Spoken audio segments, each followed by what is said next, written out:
Mother Mustang horse collapsed in the middle of busy highway. What this baby did put everyone in tears. Let us know where you're watching from, and don't forget to subscribe if you're new to our channel. The scorching Nevada sun beat down mercilessly on Route 50, America's infamous loneliest road, where scattered vehicles blurred across the shimmering asphalt. Jessica Reeves gripped her steering wheel tightly, her knuckles white with tension as exhaustion threatened to overtake her after an 18-hour shift as an emergency veterinarian at Silver Springs Animal Hospital. The endless stretch of highway, cutting through the high desert landscape, had almost lulled her into a dangerous trance when something unusual caught her attention on the road ahead. Traffic had slowed to a crawl. Jessica squinted through her dusty windshield, noticing a large tan mass sprawled across the westbound lane. At first, she assumed it might be debris from a truck or perhaps tumbleweed collected against the guardrail. But as she inched closer in the growing line of slowed vehicles, her heart skipped a beat. It was a wild Mustang mare, her palomino coat gleaming golden in the harsh sunlight, lying motionless on the baking asphalt. Jessica's professional instincts kicked in immediately. She pulled her faded blue pickup truck onto the gravelly shoulder, ignoring the irritated honks from impatient drivers behind her. The June heat radiated from the road in visible waves as she stepped out, her phone already in hand, dialing the emergency wildlife response number she knew by heart. "This is Dr. Jessica Reeves," she reported, her voice tense but controlled. "I'm on Route 50, about 15 miles east of Carson City. There's a wild Mustang collapsed on the roadway. Appears to be a mare, palomino coloration, possibly suffering from severe dehydration or heat exhaustion. Please dispatch wildlife services immediately." As Jessica moved carefully closer, maintaining a safe distance from the wild animal, she noticed something that made her throat tighten with emotion. A small foal, no more than a few weeks old with a coat the color of burnished copper, was circling its mother anxiously. The young Mustang's eyes were wide with fear, its slender legs trembling as vehicles continued to navigate around the heartbreaking scene. "The mare has a foal with her," Jessica added urgently into the phone, her professional detachment momentarily cracking. "It's extremely young and at high risk of bolting into traffic. We need barriers and assistance immediately." As if on cue, the foal let out a high-pitched whinny that seemed to pierce through the hot, dry air. The sound was so filled with distress that Jessica felt tears prickling at the corners of her eyes, despite her years of clinical experience with animals in crisis. The baby Mustang approached its mother's head, nudging her neck with its muzzle, then backed away when the mare failed to respond beyond a faint twitch of her ear. "They're sending units now," the dispatcher assured her. "ETA 20 minutes. Can you safely remain on site until they arrive?" "Absolutely," Jessica confirmed, already opening her truck's rear compartment where she kept emergency veterinary supplies.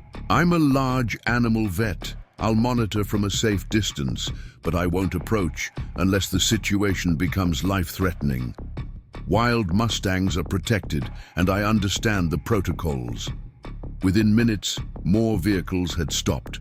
A weathered pickup truck pulled alongside Jessica's, and a tall man in a worn cowboy hat stepped out. His deeply tanned face marked him as someone who spent his life outdoors in this harsh landscape.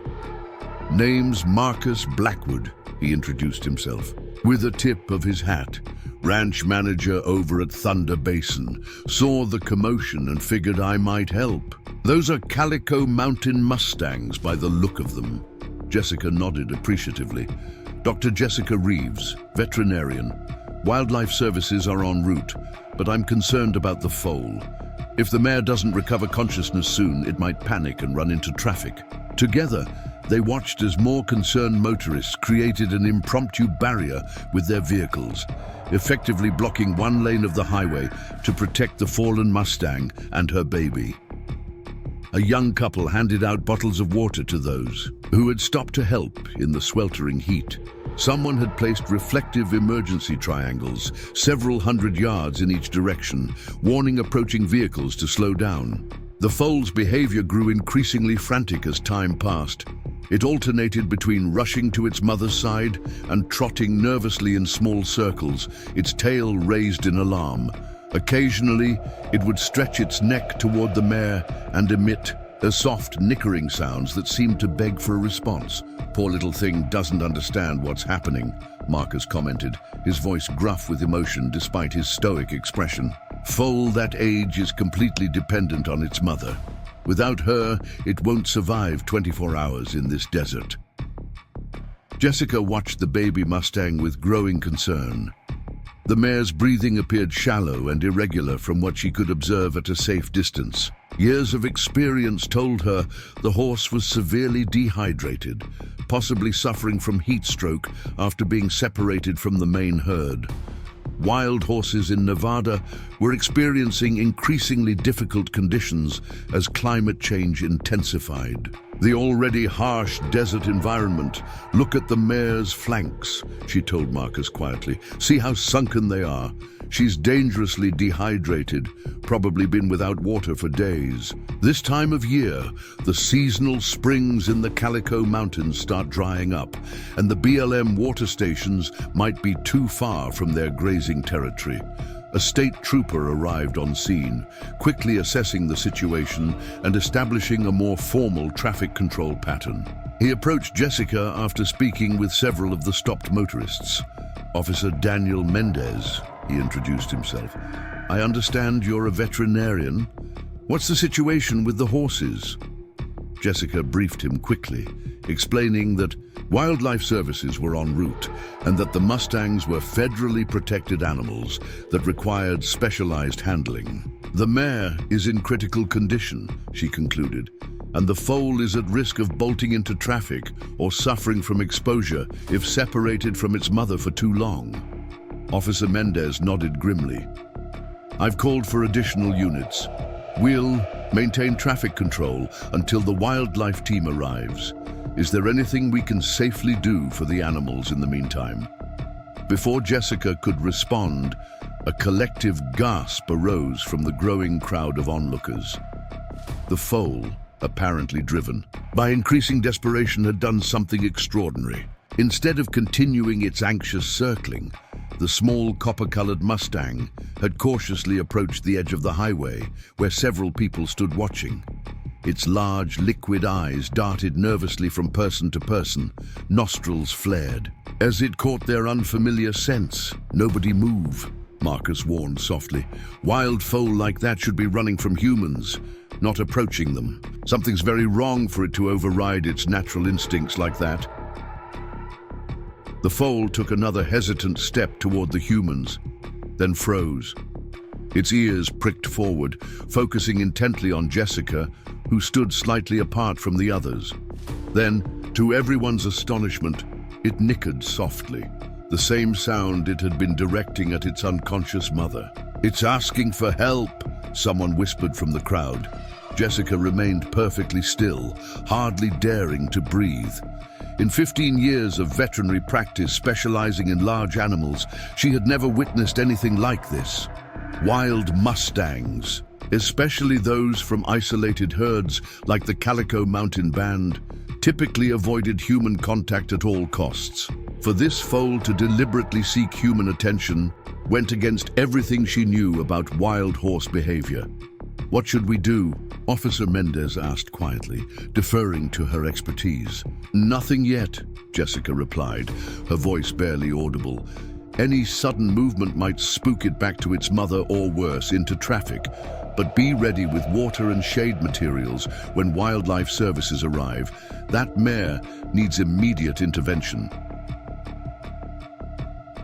The foal took another tentative step forward, then another, its spindly legs trembling with each movement. The crowd remained frozen in collective anticipation. Car engines were silenced. Even the harsh desert wind seemed to hold its breath as the young Mustang approached Jessica with slow, deliberate steps. When it was about 15 feet away, the foal stopped again. It raised its small head, sniffed the air intently, then did something that would later be described by witnesses as one of the most heart-wrenching scenes they had ever encountered. The baby Mustang pawed at the ground with one tiny hoof, then looked back at its fallen mother, before turning to Jessica again and repeating the pawing gesture. A clear communication that transcended the natural barriers between species. "It's telling me about its mother," Jessica whispered, tears now flowing freely down her cheeks. "It wants help for her, not itself." The foal nickered again, the sound so plaintive and desperate that several onlookers turned away, unable to bear the emotional weight of the moment. Others took photos and videos with shaking hands, documenting the extraordinary encounter. In the distance, sirens could be heard approaching, wildlife services finally arriving with the specialized equipment needed to safely help the fallen Mustang.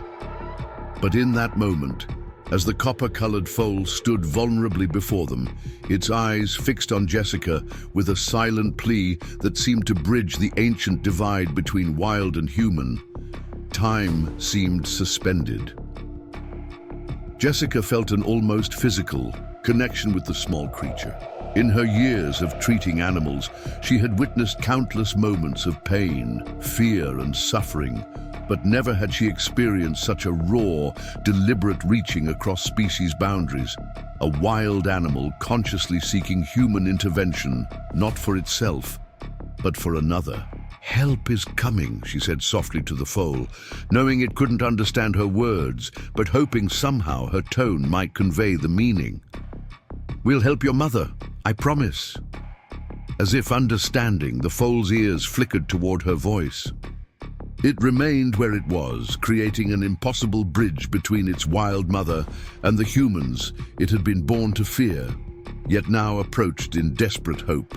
The Nevada desert stretched endlessly around them, harsh and unforgiving, but in that small space on Route 50, America's loneliest road had become the setting for an extraordinary moment of connection that none present would ever forget.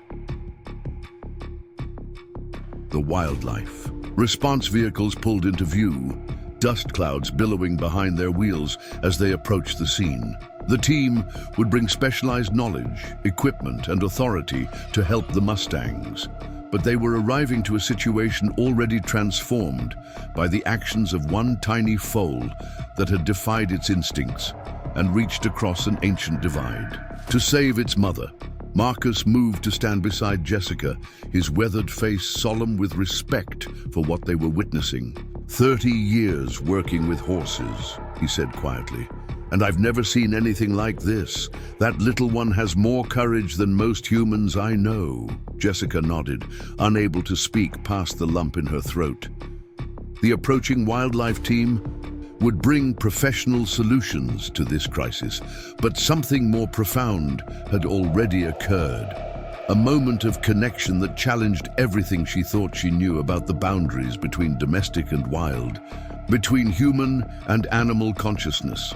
As the wildlife response team's trucks pulled to a stop nearby, the foal remained in its impossible position, caught between the wild freedom represented by its fallen mother and the human help it had somehow known to seek. Whatever happened next would be determined by science, protocol, and expertise, but the courageous choice of one tiny Mustang had already changed the hearts of everyone present in ways that would ripple outward long after this day on Route 50 came to its conclusion. The wildlife response team arrived in a coordinated convoy, 2 specialized trucks bearing the Bureau of Land Management insignia, followed by a mobile veterinary unit with Nevada Wild Horse Conservation Program emblazoned on its side. Leading the team was Dr. Elijah Winters, the state's senior wild equine specialist, whose reputation for both expertise and compassion preceded him in the tight-knit community of Nevada wildlife professionals. Dr. Winters surveyed the scene with the practiced eye of someone who had handled countless wild horse emergencies across the harsh, Great Basin landscape. He approached Jessica with a respectful nod, recognizing a fellow professional. "Dr. Winters," he introduced himself simply, his voice carrying the quiet authority of decades in the field. "I understand you're a veterinarian. What can you tell me about the situation?" Jessica quickly briefed him on her observations, the mare's condition, the foal's unprecedented behavior, and the timeline since her arrival. She kept her voice clinical and precise, though her eyes occasionally drifted to the copper-colored foal that still stood in its impossible position between human help and its fallen mother. The mare shows classic signs of severe dehydration, possibly heat stroke, she concluded. Respiratory rate is elevated, mucous membranes likely tacky, though I haven't approached closely enough to confirm. The foal appears physically healthy, but is exhibiting extremely unusual behavior for a wild Mustang of its age. Dr. Winters nodded, his eyes narrowing as he watched the foal. Very unusual indeed. That little one should be bolting for the hills at the sight of so many humans. Instead, it's deliberately engaging. He turned to his team, who stood ready with specialized equipment. "We'll need to sedate the mare for safe transport. Lisa, prepare the cooling protocols. Wet sheets, ice packs for major vessels. Mike, get the trailer ready with IV fluids standing by." The team moved with practiced efficiency, but Dr. Winters held up his hand before they approached the horses. "The foal complicates things," he explained to Jessica and the officers present. "Normally, we dart the mare from a distance, but with the baby this close to the road and vehicles, we risk it panicking and running into traffic when its mother goes down from the sedative." Jessica studied the foal, which had retreated slightly at the arrival of more people, but remained well within sight. Its attention alternated between watching the humans and returning to nudge at its mother's neck and face. "What if we could get the foal to move away from the road before you sedate the mare?" she suggested. "Give it a safe direction to retreat?" Marcus Blackwood, who had been quietly observing the proceedings, stepped forward. "The drainage culvert, about 50 yards back," he indicated with a nod.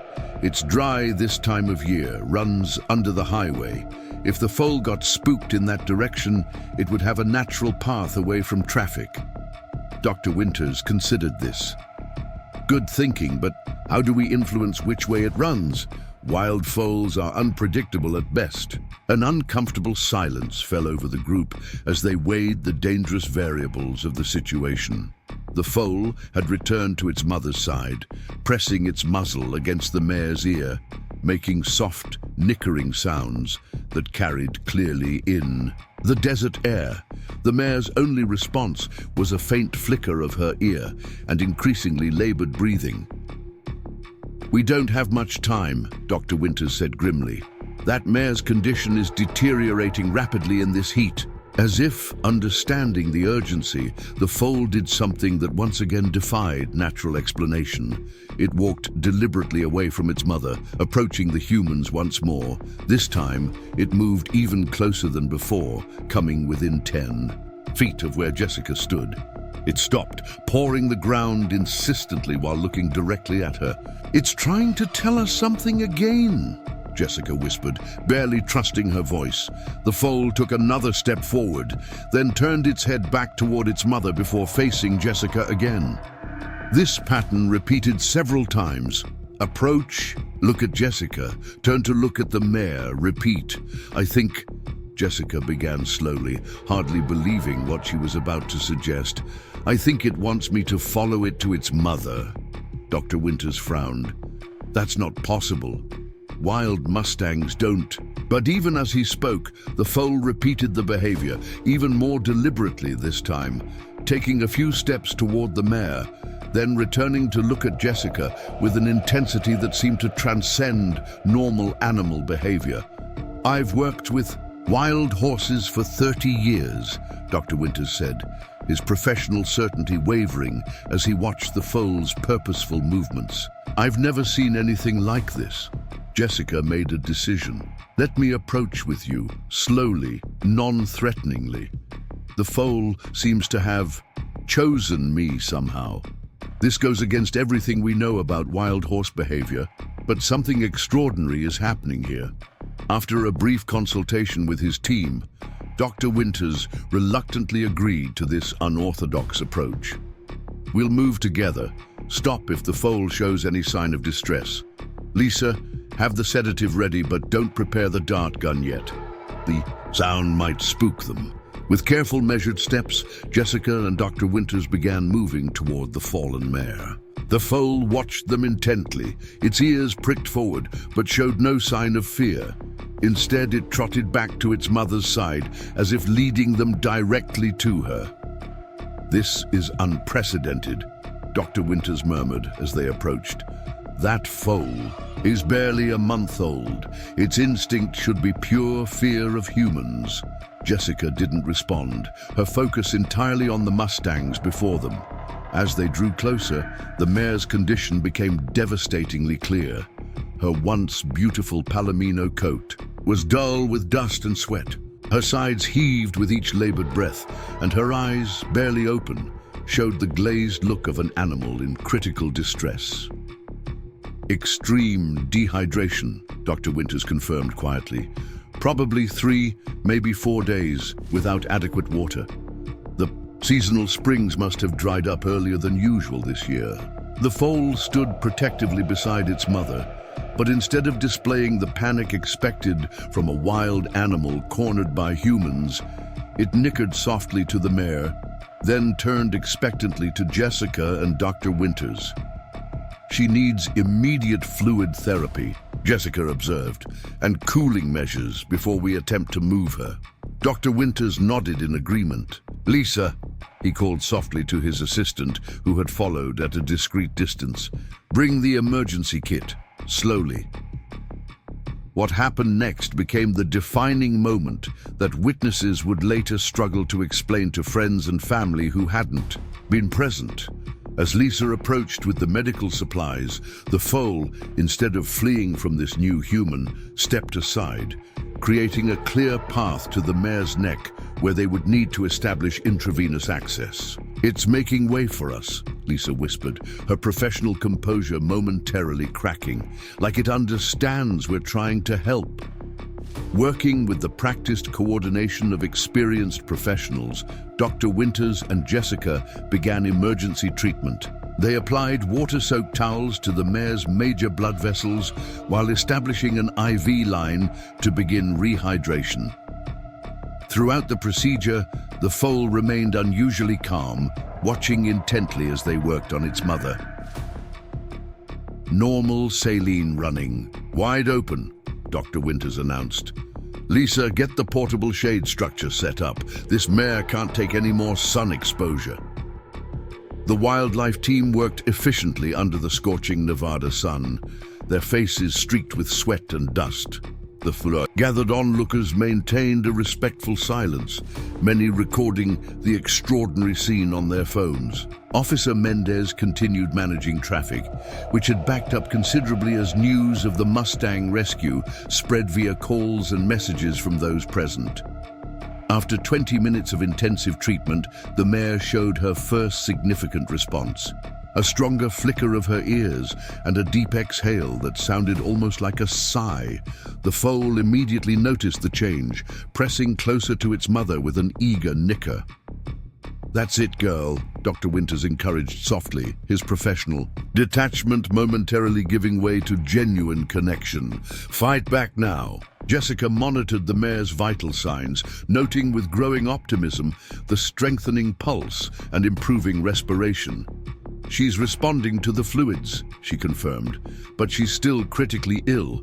How do we transport her safely from here?" Dr. Winters gestured toward the specialized trailer his team had brought. "We have a hydraulic system that can lower the entire floor to ground level. No need to make her stand until she's stronger. The challenge will be getting her onto it without causing further stress." "And the foal?" Jessica asked, watching as the young Mustang continued its vigilant position beside its mother. "Normally we'd have to separate them for safe transport," Dr. Winters admitted. "Use a separate compartment." In the trailer, wild foals can panic in enclosed spaces, potentially injuring themselves or handlers. Jessica looked at the copper-colored baby, which had defied every expectation of wild horse behavior since the moment she'd arrived on scene. "This foal isn't behaving normally," she said. "I think we need to trust that it will continue to surprise us." Marcus Blackwood, who had been helping manage the growing crowd of onlookers, approached with a suggestion. "In my experience with semi-wild ranch horses," he offered, "a foal will follow its mother anywhere if it believes she's in danger. If you can get the mare loaded safely, that little one might just walk right in after her." Dr. Winters considered this unorthodox approach. After consulting with his team, he made a decision that went against standard protocol, but acknowledged the extraordinary circumstances they faced. "We'll try it," he agreed, "but we need to create a clear path from here to the trailer with no escape routes or distractions, and we need to be prepared to abort if the foal shows any sign of panicking." The next 30 minutes were a carefully choreographed operation involving the entire response team and several volunteers. Vehicles were repositioned to create a makeshift corridor leading directly to the trailer. The hydraulic floor was lowered completely, creating a gentle ramp from the asphalt to the trailer interior, which had been prepared with fresh bedding and cooling systems. When everything was ready, Dr. Winters addressed the team. "We'll move the mare first using the transport sled. Slow, steady movements, no sudden noises or actions. The foal will either follow voluntarily or will need to shift to Plan B with separate capture." Jessica remained near the foal's sightline, having established whatever unusual trust had formed between them. "I'll stay where it can see me," she said. "That might help keep it calm during the move." As the team carefully slid the transport sled under the mare and began the delicate process of moving her, all eyes were on the copper-colored foal. Would it panic when its mother was moved? Would natural fear of confinement override its demonstrated trust in these humans? The answer came in a moment of grace that brought tears to the eyes of even the most seasoned rescue workers. As the mare was slowly transported toward the trailer, the foal followed calmly alongside, occasionally glancing at Jessica as if for reassurance, but showing no sign of the panic everyone had feared. When they reached the trailer ramp, there was a moment of collective held breath. This was the critical juncture where wild instinct most often overtook trust, where the foal would likely balk at entering the human-made enclosure. Instead, the young Mustang paused only briefly at the threshold. It stretched its neck into the trailer, sniffed carefully, then, as its mother was secured safely inside, walked calmly up the ramp and positioned itself protectively beside the mare. "I'll be damned," Marcus Blackwood whispered, removing his hat in a gesture that somehow seemed appropriate for the moment. "That little miracle just rewrote everything we think we know about wild horse behavior."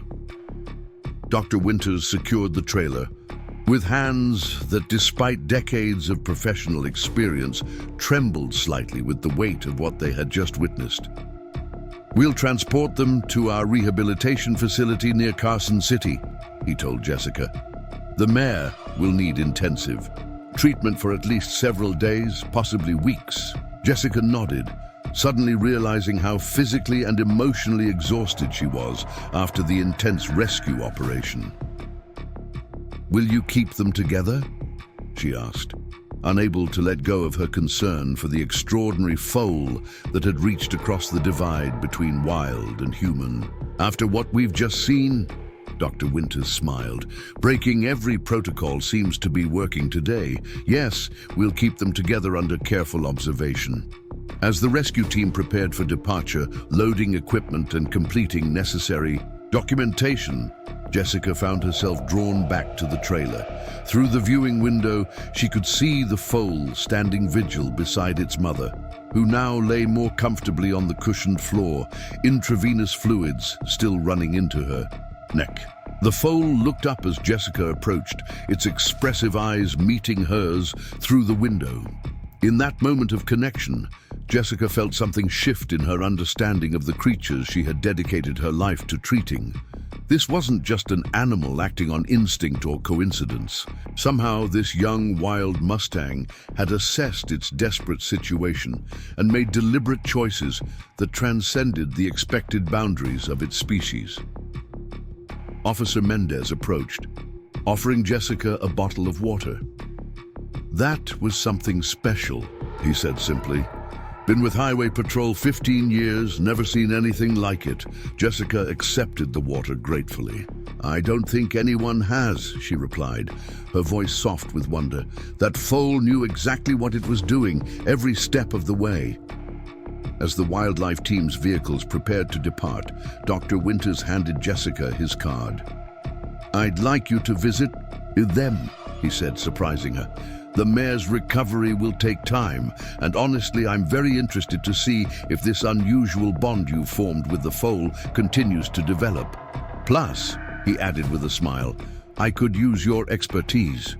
We're always short-handed at the rehab center."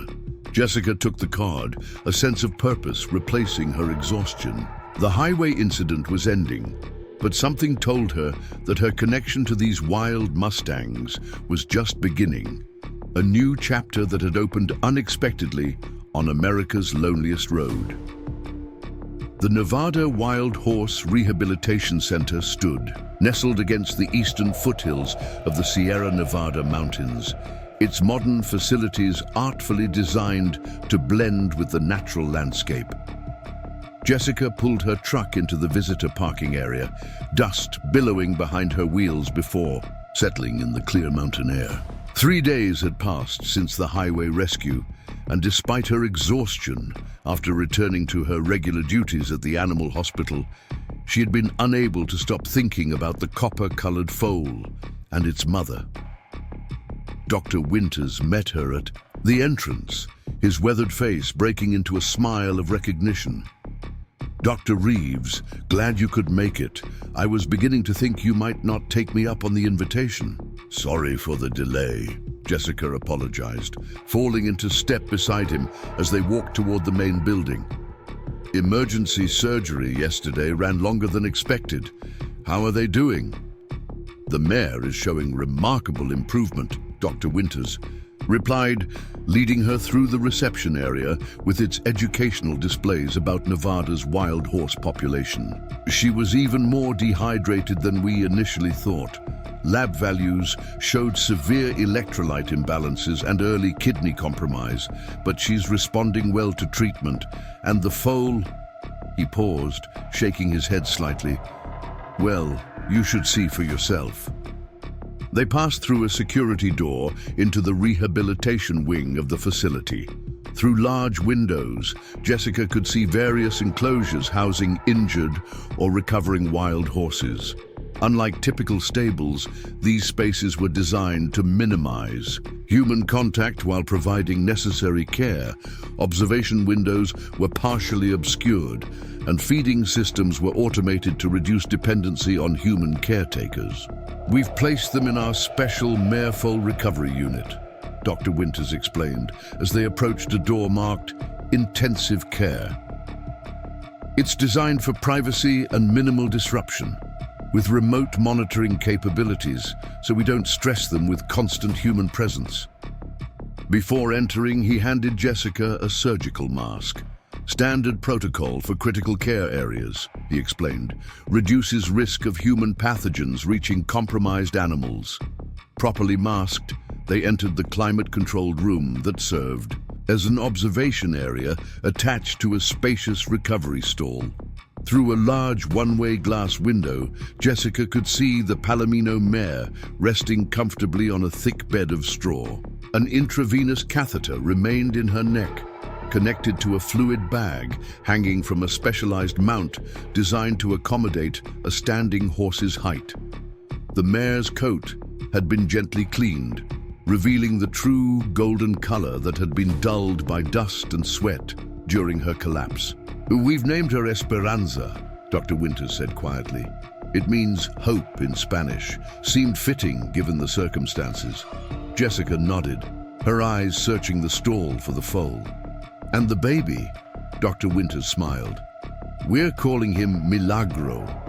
Miracle in Spanish. He's right there, behind his mother."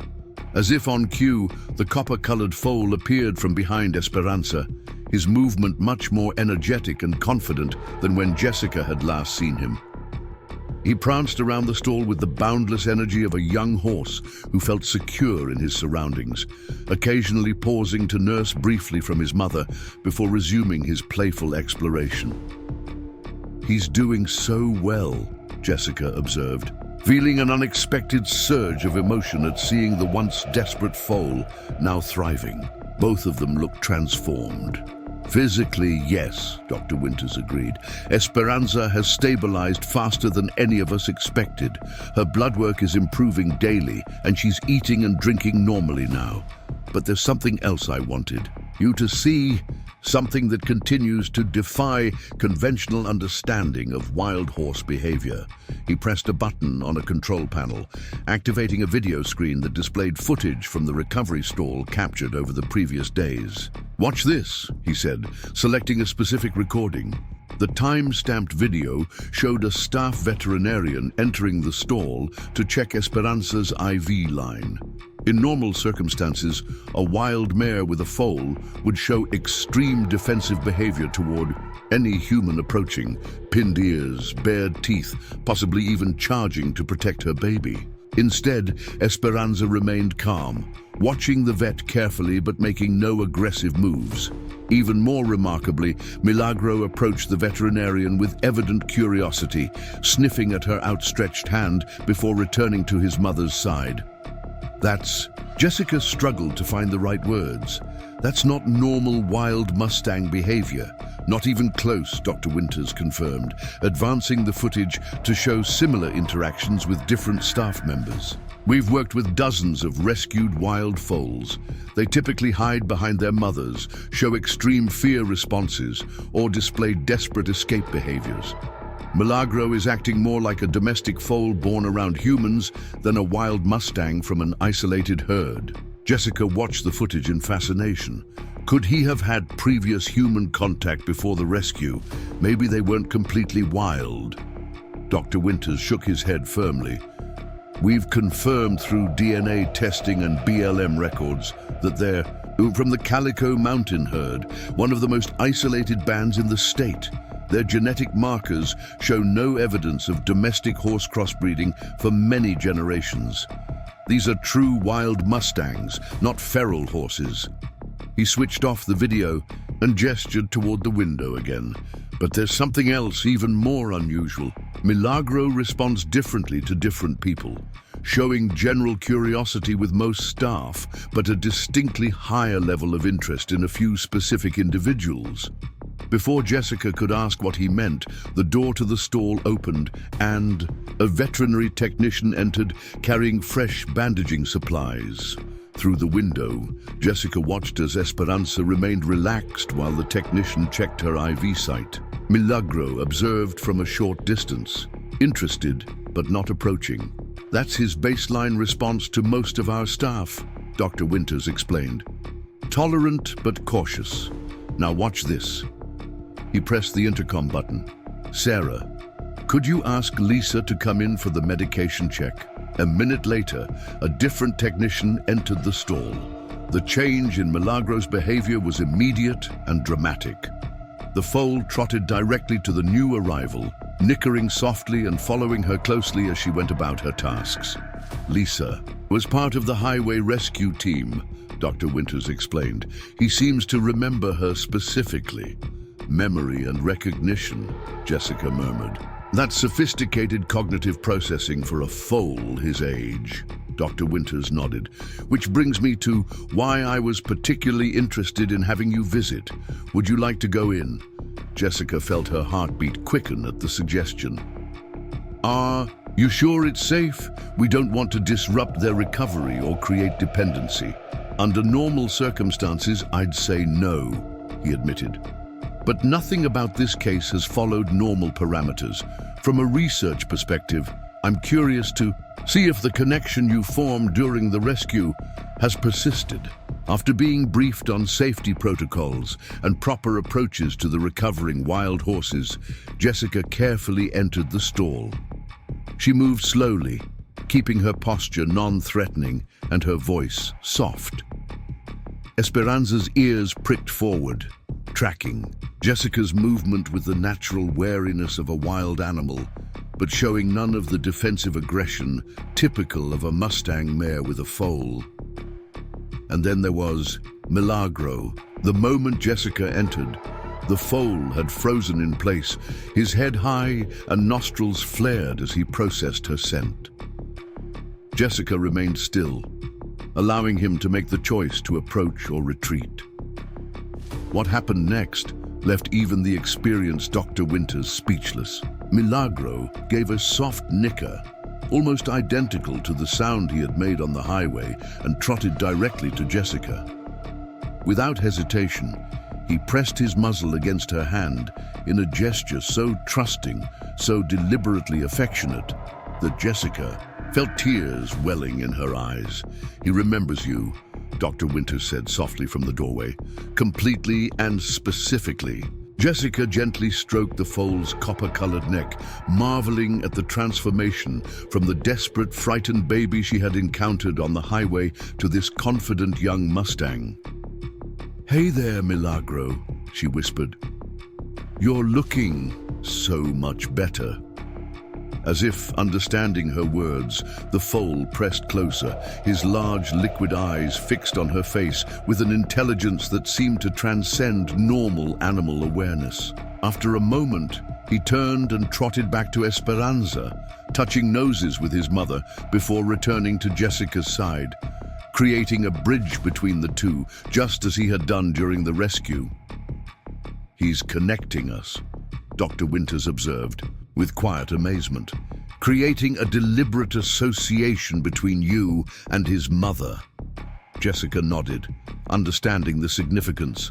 Wild horses live by clear divisions. Their herd was safety, humans were threats. What Milagro was doing violated every natural instinct bred into wild Mustangs over centuries of avoiding human contact. He wasn't just tolerating human presence, he was actively creating relationship. "What does this mean for their future?" Jessica asked as they eventually left the stall, leaving mother and foal to rest. "Will they be released back to the wild?" Dr. Winters led her to his office, where maps of Nevada's wild horse management areas lined the walls alongside charts tracking population data. He gestured for her to take a seat as he settled behind his desk with a thoughtful expression. "That's a complicated question," he admitted. "Under normal circumstances, our goal is always to return rehabilitated Mustangs to their home range. The BLM is mandated to protect these horses as living symbols of the historic and pioneer spirit of the West."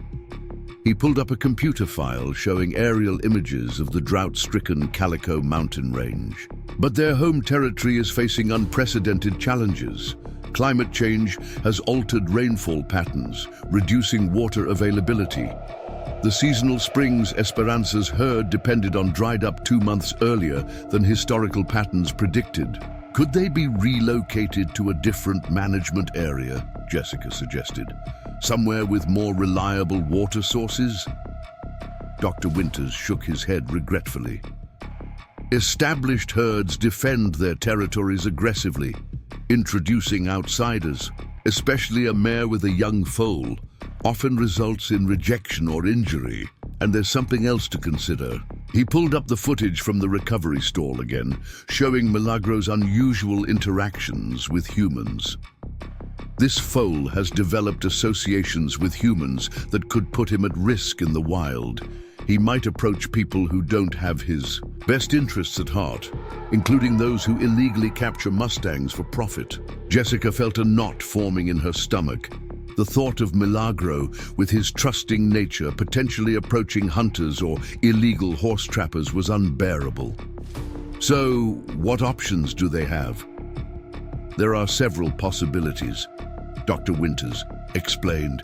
We could place them in a long-term holding facility, essentially a wild horse sanctuary where they would live out their lives with minimal human intervention, but guaranteed food, water, and safety.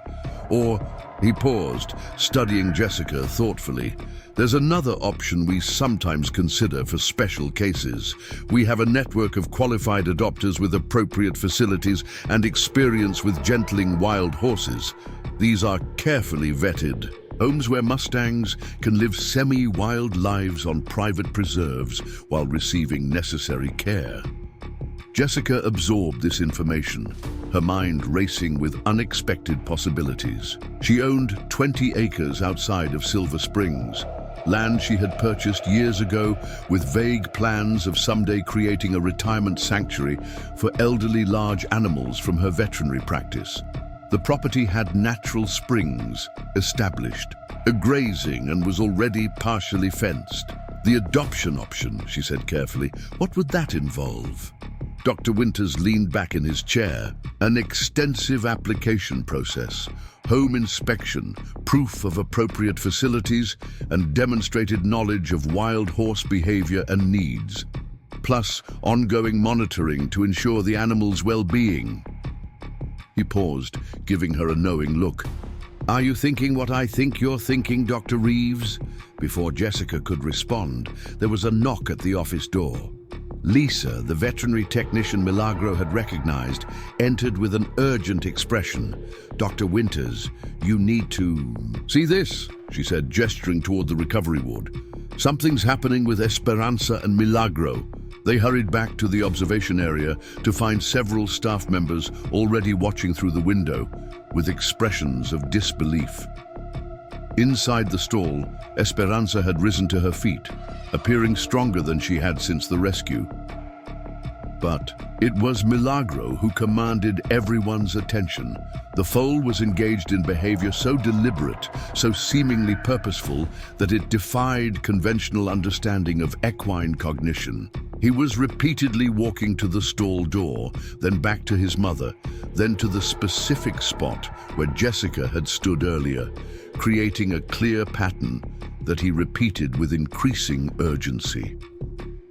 He's looking for you, Lisa said to Jessica, wonder evident in her voice. He's trying to recreate the connection you formed in the stall earlier. Dr. Winters watched the behavior with the analytical eye of a scientist confronted with data that challenged established paradigms. In 30 years of working with wild horses, he said quietly, I've never seen anything like this. This goes beyond simple recognition or positive association.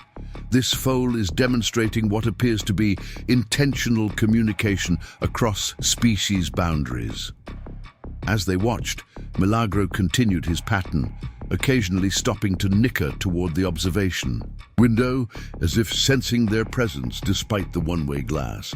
His behavior was so clearly directed, so obviously purposeful, that it left even the most skeptical staff members searching for explanations beyond standard animal behavior models. Jessica felt something shifting in her perception, not just of these particular Mustangs, but of the boundaries she had always accepted between human and animal consciousness. Her scientific training urged caution against anthropomorphizing, against projecting human motivations onto animal behavior. But watching Milagro's deliberate actions, she found herself questioning whether those boundaries might be more permeable than science had recognized. I want to apply, she said suddenly, turning to Dr. Winters. For the adoption, I have the land, the resources, the veterinary knowledge. I can give them a safe place where Milagro's unusual development can be properly documented and studied. Dr. Winters nodded slowly, as if he had been expecting this decision. I had a feeling you might say that. It's highly unconventional. We don't typically place wild horses with individuals who've been involved in their rescue. But then again, he added, looking back at Milagro's continuing search pattern, everything about this case has rewritten the rule book. Jessica watched the copper-colored foal, feeling a sense of purpose crystallizing within her. Whatever mysterious connection had formed between them on that scorching highway had created something that transcended conventional categories. Not quite wild, not quite tame, but something new and worthy of protection. "Look at what he's doing right now," she said softly. "He's not just responding to stimuli or acting on instinct. He's trying to solve a problem. He's looking for the missing piece in a puzzle he's created in his mind." She turned to Dr. Winters with newfound conviction.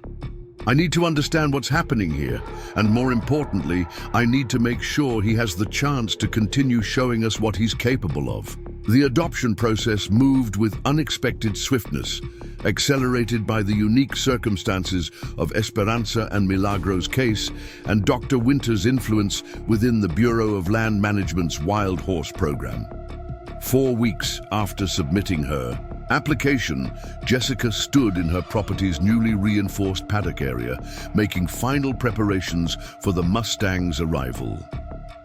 "The north fence line looks solid," called Marcus Blackwood from atop his quarter horse. The ranch manager had volunteered his expertise to help Jessica prepare her land for the wild horses, riding the perimeter to check for any weaknesses in the fencing.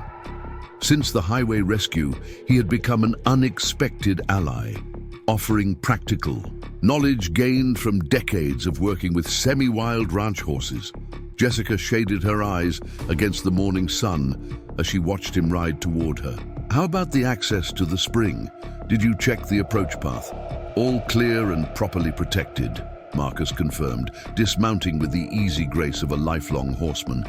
That natural rock formation creates a perfect funnel to the water, without any risk of them getting trapped. "You've got a good setup here, Doc." Jessica surveyed her 20 acres with a mixture of pride and nervous anticipation.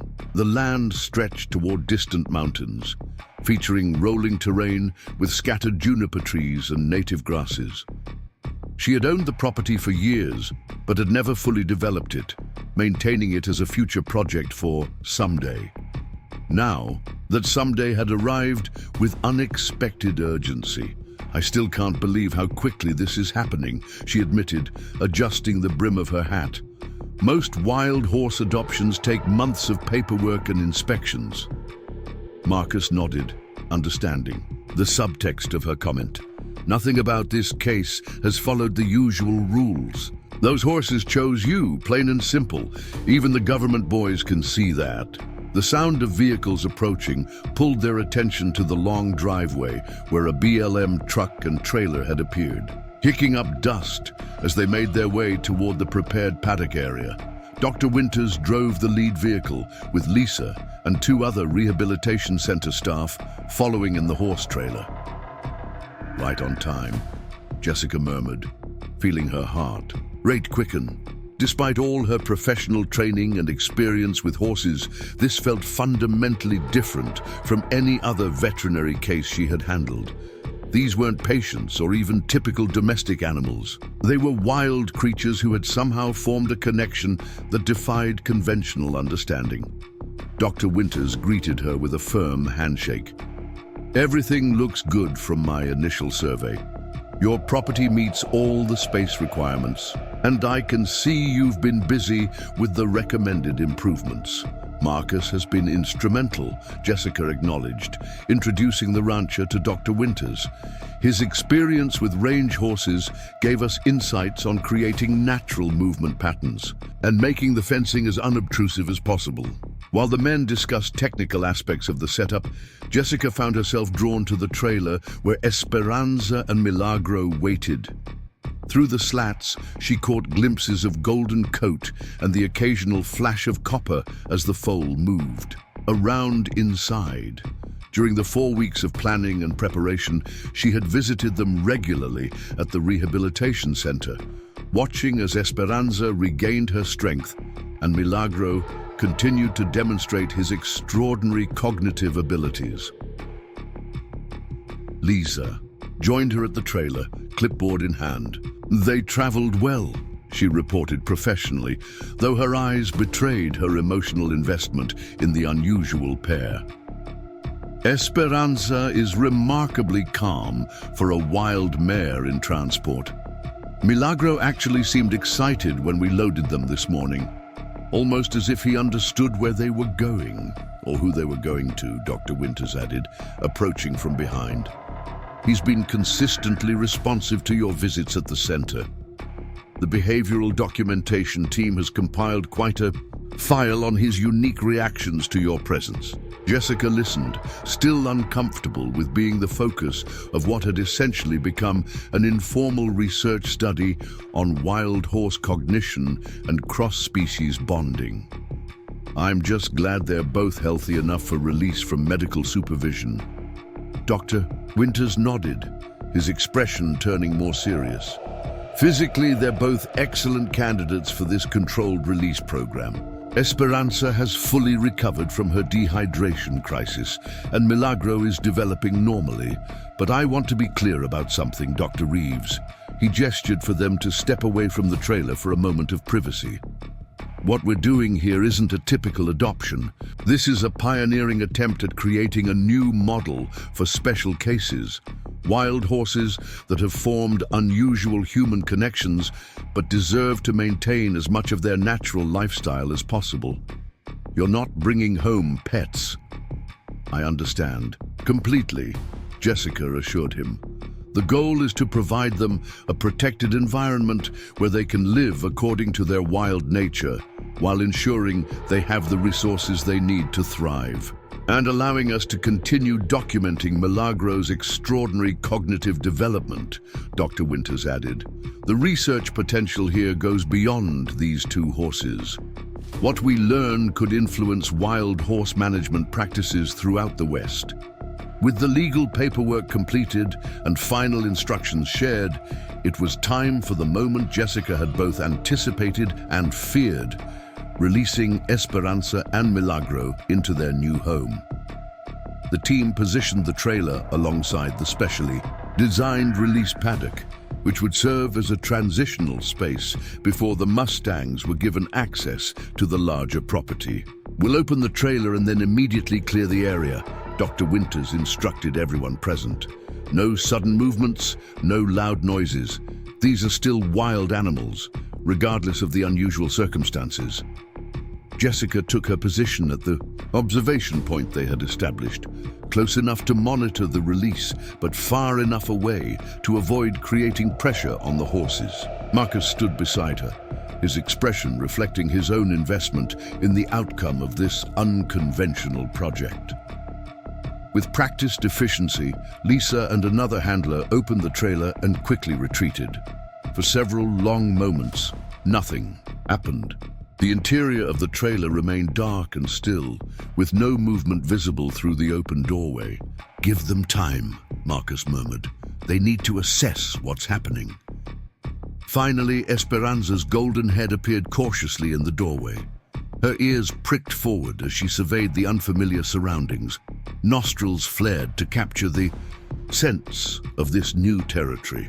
With deliberate care, she emerged from the trailer, her movement showing the natural grace that had returned with her recovery. She stood fully in the paddock now, head high and alert, the sunlight catching the gold in her palomino coat. Behind her, Milagro appeared, his copper coat gleaming like burnished metal in the morning light. Unlike his mother's cautious approach, the foal burst from the trailer with youthful exuberance, prancing around Esperanza in excited circles before stopping abruptly, his attention caught by something he had noticed. "He's seen you," Dr. Winters whispered, as the foal's gaze locked onto Jessica's observation position. What happened next became another chapter in the extraordinary story that had begun on the highway.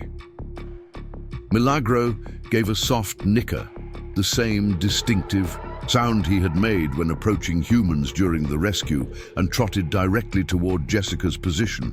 He stopped about 20 feet away, clearly recognizing the boundary they had established, and pawed at the ground with one front hoof. "He's greeting you," Lisa said in amazement. "He knows exactly who you are." More remarkably, Esperanza followed her foal, approaching with more caution but showing none of the defensive behavior expected from a wild mare. She stopped beside Milagro, her intelligent eyes studying Jessica with what could only be described as recognition. Incredible, Dr. Winters breathed. The mare has adopted her foal's trust association with you. This goes against everything we understand about wild horse behavior. Jessica remained still, allowing the Mustangs to dictate the terms of this first interaction on their new territory. After several moments of this silent communication, Esperanza turned and began exploring the paddock, inspecting the water trough and sampling the native grasses. Milagro lingered a moment longer, maintaining eye contact with Jessica before turning to follow his mother. That went better than I could have hoped, Dr. Winters acknowledged as the team gathered to observe the Mustangs from a distance. Typically, we see extreme stress behaviors during releases, charging the fences, panic running, vocalization. They're displaying none of that. They feel safe, Marcus observed simply. Somehow they know this is their place now. As the BLM team prepared to depart, leaving Jessica with detailed monitoring protocols and a schedule for their return visits, Dr. Winters pulled her aside for one final conversation.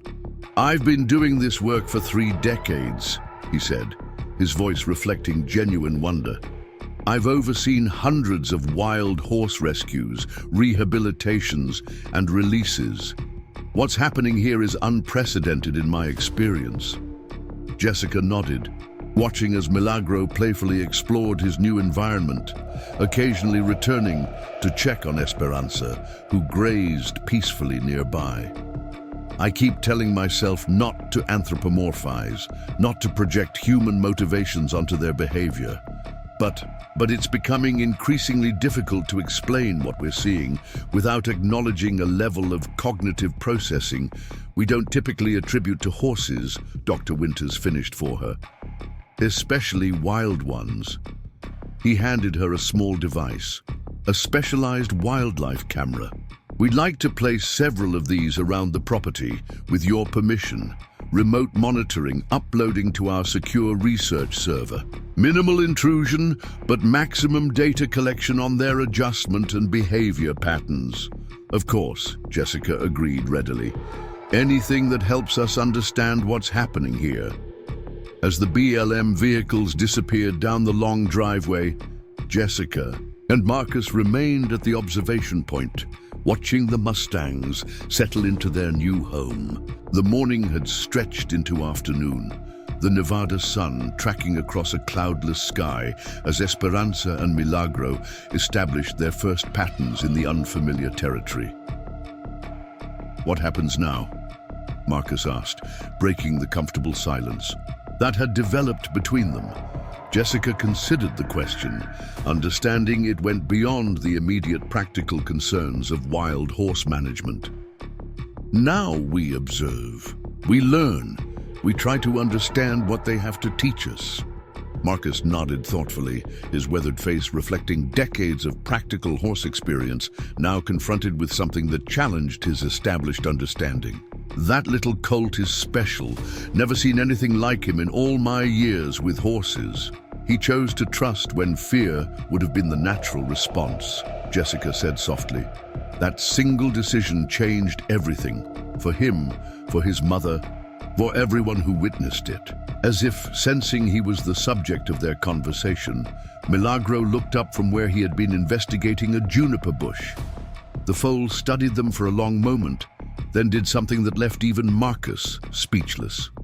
He deliberately walked to Esperanza, touched his muzzle to hers in what appeared to be communication, then trotted directly to the fence line nearest Jessica and Marcus. "He's seen you," Dr. Winters whispered as the foal's gaze locked onto Jessica's observation position. What happened next became another chapter in the extraordinary story that had begun on the highway. Milagro gave a soft nicker, the same distinctive, sound he had made when approaching humans during the rescue, and trotted directly toward Jessica's position. He stopped about 20 feet away, clearly recognizing the boundary they had established, and pawed at the ground with one front hoof. "He's greeting you," Lisa said in amazement. "He knows exactly who you are." More remarkably, Esperanza followed her foal, approaching with more caution, but showing none of the defensive behavior expected from a wild mare. She stopped beside Milagro, her intelligent eyes studying Jessica with what could only be described as recognition. "Incredible," Dr. Winters breathed. "The mare has adopted her foal's trust association with you. This goes against everything we understand about wild horse behavior." Jessica remained still, allowing the Mustangs to dictate the terms of this first interaction on their new territory.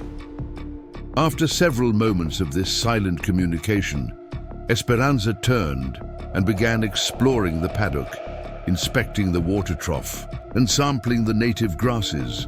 Milagro lingered a moment longer, maintaining eye contact with Jessica before turning to follow his mother. "That went better than I could have hoped," Dr. Winters acknowledged as the team gathered to observe the Mustangs from a distance.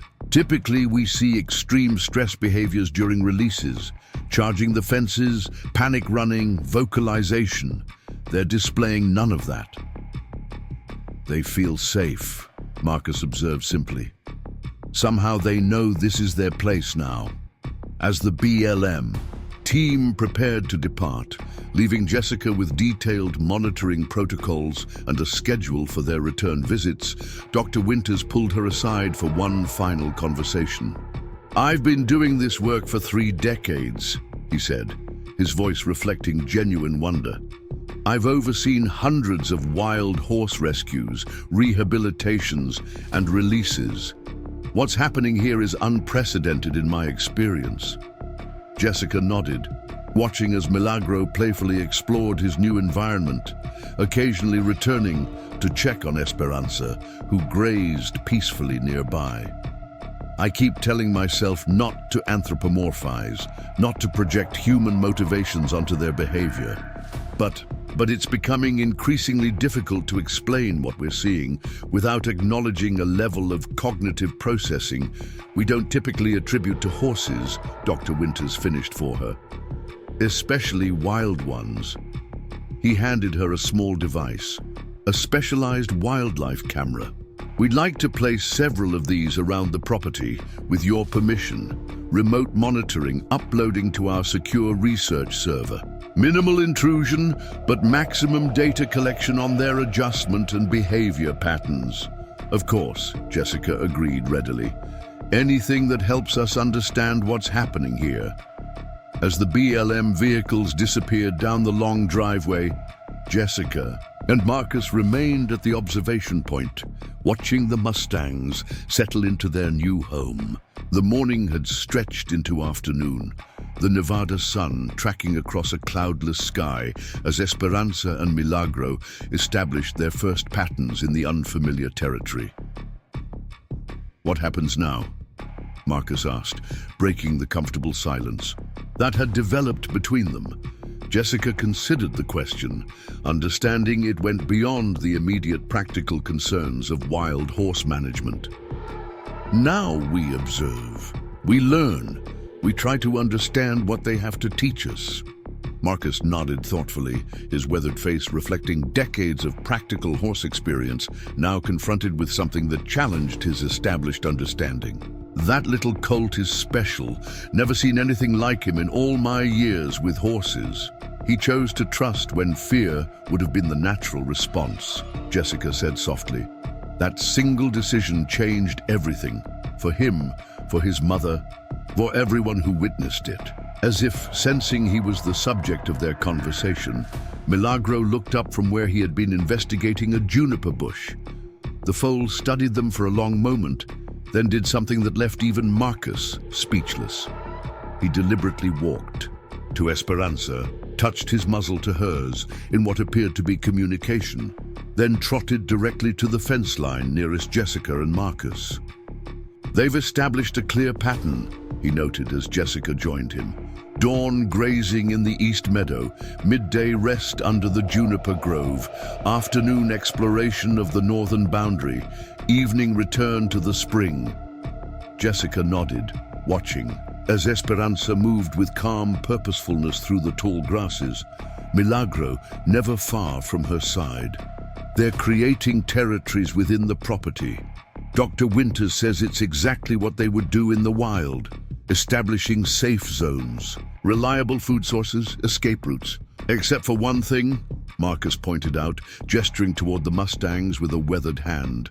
Look at their behavior when they spot us.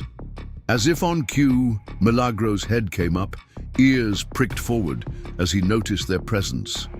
Instead of the alert wariness that would be normal for a wild horse, the colt nickered softly and began trotting directly toward them, his copper coat gleaming in the early morning light.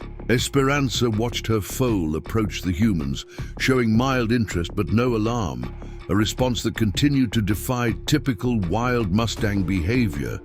6 weeks, Jessica marveled.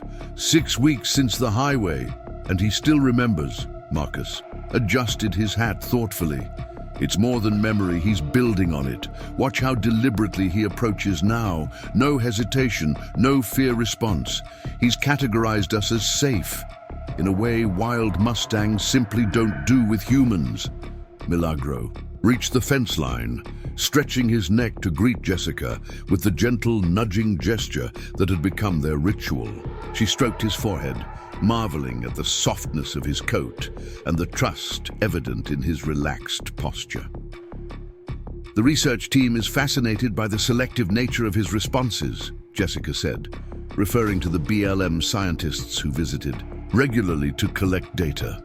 He approaches me immediately, you almost as quickly, Dr. Winters, with slight hesitation, and strangers with careful assessment before deciding whether to approach or maintain distance. He's categorizing people, Marcus observed, creating a hierarchy of trust based on individual assessment rather than species-wide fear response.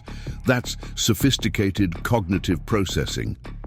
Their conversation was interrupted by the sound of an approaching vehicle, not the familiar BLM truck, but a sleek silver sedan that seemed out of place on the dusty access road. Jessica didn't recognize the car, watching with curiosity as it parked near her truck and a woman emerged, smoothing her tailored blazer before approaching.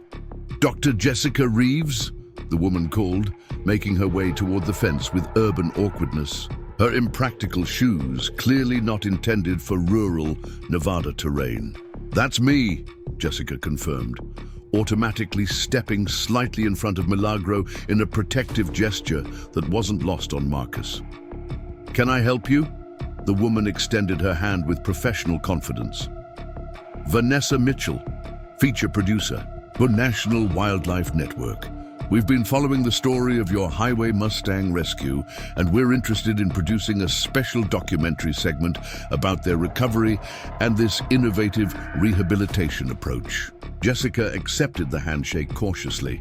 "How did you find out about this location? The BLM hasn't released any information about their placement." Vanessa smiled.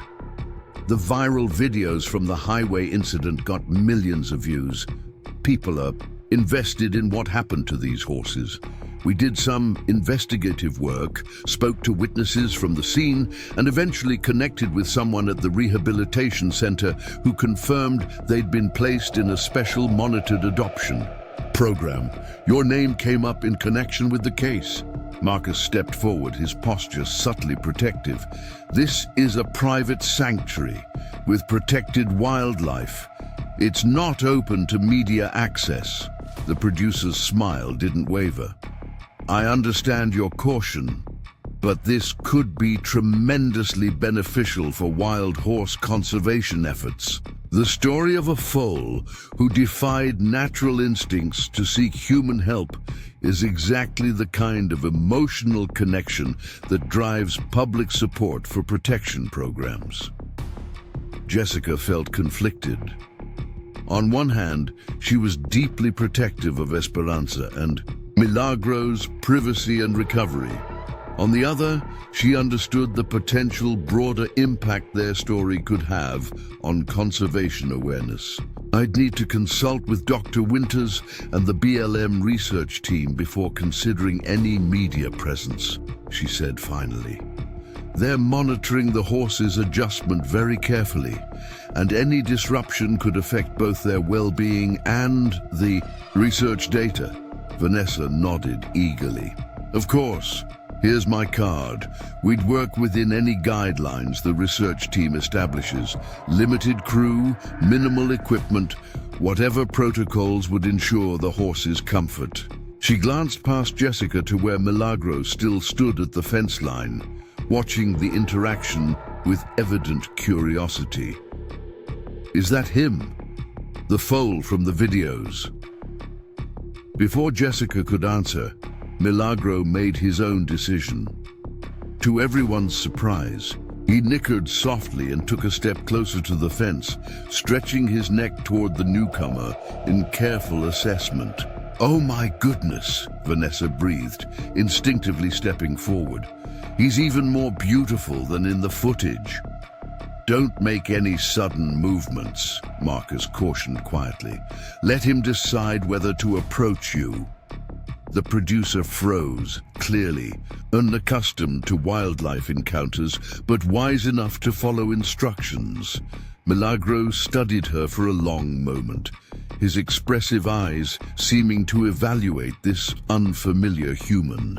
After careful consideration, he retreated several steps, maintaining visual contact but choosing not to approach further. "He's making a choice," Jessica explained, watching the foal's body language. "He's not showing fear, just caution. He's developed the ability to assess humans individually rather than responding with the blanket fear reaction typical of wild Mustangs." Vanessa seemed genuinely moved by the encounter. "That's extraordinary. The implications for understanding. Wild horse cognition must be significant. That's why we're proceeding so carefully with their care and observation," Jessica confirmed. "This case is providing valuable insights that could influence conservation approaches throughout the region." After Vanessa departed with promises to follow up through official channels, Jessica and Marcus watched as Milagro returned to Esperanza, the two Mustangs moving deeper into the property together. "Media attention is the last thing we need right now," Marcus said with evident concern. "These horses need peace and stability, not camera crews and sound bites." Jessica sighed, understanding his perspective, but seeing other dimensions to the situation. Dr. Winters mentioned that the BLM's wild horse program is facing significant budget cuts. Public support is essential for maintaining protection efforts. "At what cost to these particular horses?" Marcus challenged gently. "They're not symbols or stories. They're living creatures recovering from trauma." Their conversation was interrupted by the arrival of Dr. Winters' familiar truck. The wildlife veterinarian emerged, looking more harried than usual, a folder of documents clutched in his hand. "I see you've had a visitor," he said without preamble, gesturing toward the tire tracks left by Vanessa's sedan. "Mitchell from National Wildlife Network? She contacted our office yesterday." Jessica nodded. "She found us. I told her any media access would need to go through official channels and receive your approval." Dr. Winters sighed heavily. "It's not just about approval anymore. There are some developments you both need to be aware of." He gestured toward the small observation shelter they had constructed. "Let's sit down for this." Once seated, Dr. Winters spread several documents on the table. Two things are happening simultaneously, and both affect Esperanza and Milagro's situation. First, those highway videos have gone beyond viral. They've sparked a national conversation about wild horse protection. Several conservation organizations have reached out about featuring their story in fundraising campaigns. And the second development? Jessica prompted, sensing from his expression that more complex news was coming. Budget politics, Dr. Winters said grimly. The Department of Interior is facing significant funding cuts. The wild horse program is being reviewed for efficiency measures, which typically means reducing protected lands, increasing roundups, and potentially even reversing some adoption restrictions. Marcus frowned. How does this affect Esperanza and Milagro directly? Their situation is already established. Dr. Winters tapped one of the documents. Their case has been flagged as a potential high-profile success story that could demonstrate the department's commitment to innovative approaches. Essentially, political insurance against criticism when other programs are cut. They want to use them as mascots, Jessica realized, understanding dawning. Showcase them to deflect attention from broader policy changes that might harm other wild horses. Essentially, yes, Dr. Winters confirmed, which puts us in a difficult position. On one hand, media attention could provide a layer of protection for them specifically. Horses that become publicly recognized are harder to remove from special programs when budgets tighten. On the other hand, it could disrupt their recovery. And the research, Jessica finished, not to mention exploit their story while other Mustangs lose protection. The three fell silent, watching through the shelter window as Esperanza and Milagro grazed peacefully, unaware of the human complexities surrounding their future. There's something else you should know, Dr. Winters said finally. Genetic testing. Results came back on Esperanza. Her DNA markers are extremely rare. She carries genetic material from some of the oldest Mustang bloodlines in North America, likely dating back to the original Spanish colonial horses. From a conservation genetics perspective, she's irreplaceable. Jessica absorbed this new information. And Milagro, he carries those same rare markers, plus something else we're still trying to identify. Genetic factors that might correlate with his unusual cognitive profile. The research team is extremely interested in following his development long-term. Marcus leaned forward, his expression serious. So they're not just special because of what happened on the highway. They're biologically significant to the entire wild horse conservation effort. Precisely, Dr. Winters confirmed, which makes the decisions about their care and public exposure even more consequential. Jessica stood and walked to the window, watching as Milagro playfully raced around his mother in widening circles, his copper coat flashing in the morning sunlight. The foal, who had defied natural instincts to seek human help, now carried hopes that extended far beyond his individual story. Scientific understanding, conservation genetics, public support for protection efforts. What do you recommend? She asked finally. Dr. Winters joined her at the window. A middle path. Controlled, limited media access with strict protocols to minimize disruption. Carefully framed narrative that highlights the broader conservation needs, not just their specific story. And absolute priority given to their well-being over any public relations value. Jessica nodded slowly. I want certain guarantees in writing. No interference with their daily patterns, no attempts to stage interactions, limited equipment and personnel, and veto power over final content. I can support those conditions, Dr. Winters agreed. And I'll make it clear to the department that any attempt to exploit them beyond these careful parameters risks losing the cooperation of both the scientific team and you as their caretaker. As Dr. Winters prepared to leave, promising to draft formal protocols for any media involvement, Jessica and Marcus remained at the observation shelter, watching as the Mustangs moved toward the juniper grove for their midday rest. "You're not entirely comfortable with this," Marcus observed quietly. "Even with all the safeguards," Jessica sighed. "I took responsibility for their care and protection. I never imagined that would include protecting them from becoming symbols in larger political battles." Marcus was silent for a moment, his weathered face thoughtful. "My people have a saying about special animals that choose to connect with humans, that they come not just for their own purposes, but carrying messages that extend beyond themselves." "What message do you think Milagro carries?" Jessica asked, genuinely curious about his perspective. Marcus watched as the copper-colored foal settled beside his mother in the dappled shade. "Maybe that the boundaries we create between wild and domestic, between animal awareness and human understanding, are more permeable than we've allowed ourselves to believe.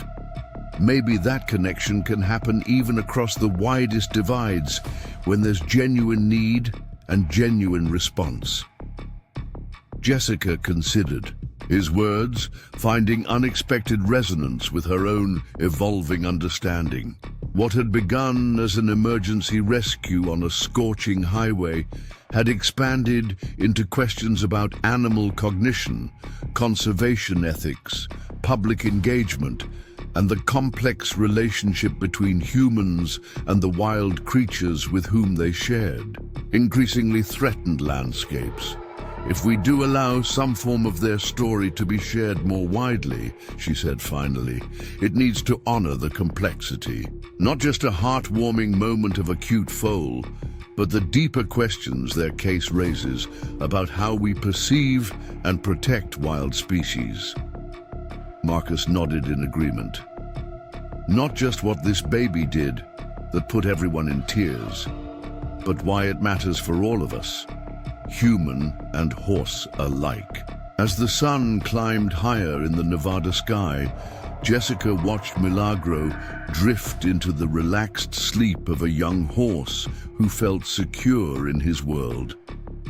Whatever decisions lay ahead about sharing their story, her first commitment remained unchanged: to protect the extraordinary Mustangs who had galloped into her life on a desperate highway day and transformed her understanding of what was possible between species.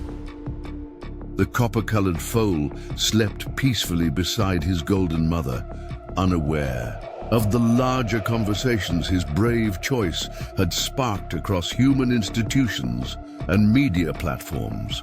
But perhaps, Jessica thought, watching his ears twitch in dreams, he carried an awareness of connection that humans were only beginning to understand, a wisdom about reaching across divides that his unexpected choice on the highway had invited the human world to finally recognize. The morning of the documentary filming arrived with a spectacular Nevada sunrise, painting the landscape in shades of gold and amber that seemed fitting for Esperanza's palomino coat.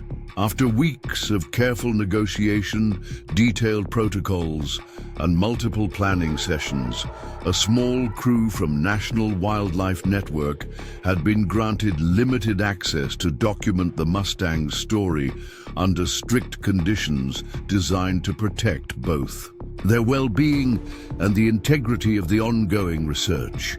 Jessica had been up since before dawn, checking the property and ensuring everything was prepared to minimize stress on the horses. Dr. Winters had arrived early as well, reviewing the filming boundaries they had established with physical markers that the crew would not be permitted to cross. "They're in their normal morning pattern," Marcus reported, joining them at the observation shelter. He had volunteered to be present throughout the filming, his experience with horses providing an additional layer of protection for the Mustangs. Esperanza is grazing in the East Meadow, and Milagro is doing his usual exploration circles around her. They seem relaxed. Jessica nodded, relieved but still apprehensive. The crew should be here in 30 minutes. Dr. Winters has gone over all the protocols with the producer again, but I'm still concerned about how the horses will react to unfamiliar people and equipment. Esperanza will take her cues from Milagro, Marcus predicted, his understanding of equine behavior having proven remarkably accurate throughout their journey. And that colt has shown us repeatedly that he's capable of assessing new situations with more complexity than we'd expect from a wild Mustang. Trust his judgment. The film crew arrived precisely on schedule, a refreshingly small group consisting of Vanessa Mitchell, a cinematographer with specialized wildlife filming experience, a sound technician with unobtrusive equipment, and a field producer whose job seemed primarily to keep the others adhering to the established protocols. "Thank you for allowing us this opportunity," Vanessa said sincerely after introductions were complete. "We understand the sensitivity of the situation and are committed to following every guideline you've established." Dr. Winters nodded professionally. To reiterate the key points, no approaching the horses. They decide whether to come near humans. No artificial noises or attempts to attract their attention. Absolute adherence to the boundary markers. Immediate cessation of filming if Dr. Reeves or I determine the horses are showing any stress responses. "Completely understood," Vanessa confirmed. "We've briefed the entire team, and our wildlife cinematographer James has extensive experience. You filming sensitive species without disruption." The tall, soft-spoken cameraman nodded. "I'll be using telephoto lenses primarily, which allows us to maintain substantial distance. The equipment is specially modified to minimize reflections or movements that might startle the horses." With the ground rules established, the filming began with establishing landscape shots and on-camera interviews conducted well away from the Mustang's current location. Jessica provided a clinical account of the highway rescue, focusing on the medical aspects of Esperanza's condition and the unprecedented behavior Milagro had displayed. "As a veterinarian specializing in large animals, I've never encountered a wild foal who would deliberately approach humans, especially in a crisis situation," she explained for the camera. "Wild Mustangs are genetically programmed to view humans as predators and flee from our presence. Milagro's choice to seek human assistance defied those instincts in a way that raises fascinating questions about equine cognition." Dr. Winters contributed the scientific perspective, explaining the research dimensions of the case and the broader implications for wild horse conservation. Beyond the emotional aspect of this particular rescue, what we're learning about adaptability and decision-making in wild Mustangs could influence protection approaches throughout the Western Ranges. These horses are teaching us that our understanding of wild equine behavior may have been too limited. Throughout the morning interviews, Jessica found herself repeatedly glancing toward the distant figures of Esperanza and Milagro, watching for any signs of distress. So far, the Mustangs had maintained their normal activities, apparently unconcerned by the humans gathered at the observation area. "They're aware of us," Marcus commented quietly during a filming break. "Notice how Esperanza positions herself to keep us in her sight line while grazing. and Milagro has made 3 assessment approaches to the boundary ridge, watching but choosing to maintain distance. That's exactly the natural behavior we want to document, Vanessa said, having overheard his observation. Not staged interactions, but their genuine choices about human proximity. As midday approached, the filming schedule called for capturing the Mustangs in their natural environment, using the telephoto equipment to observe without intrusion. The crew set up at the observation shelter, which offered both shade from the intensifying sun and a clear view of the meadow where the horses had been grazing. What happened next was entirely unscripted and unexpected. As the cinematographer began capturing footage of the Mustangs from a distance, Milagro suddenly raised his head, ears pricked forward in alert attention. He studied the observation area intently, then nickered softly to Esperanza before trotting deliberately toward the human gathering. "He's approaching the boundary," Dr. Winters narrated quietly for the benefit of the film crew. "This is entirely his choice. No calls or signals have been used to attract him."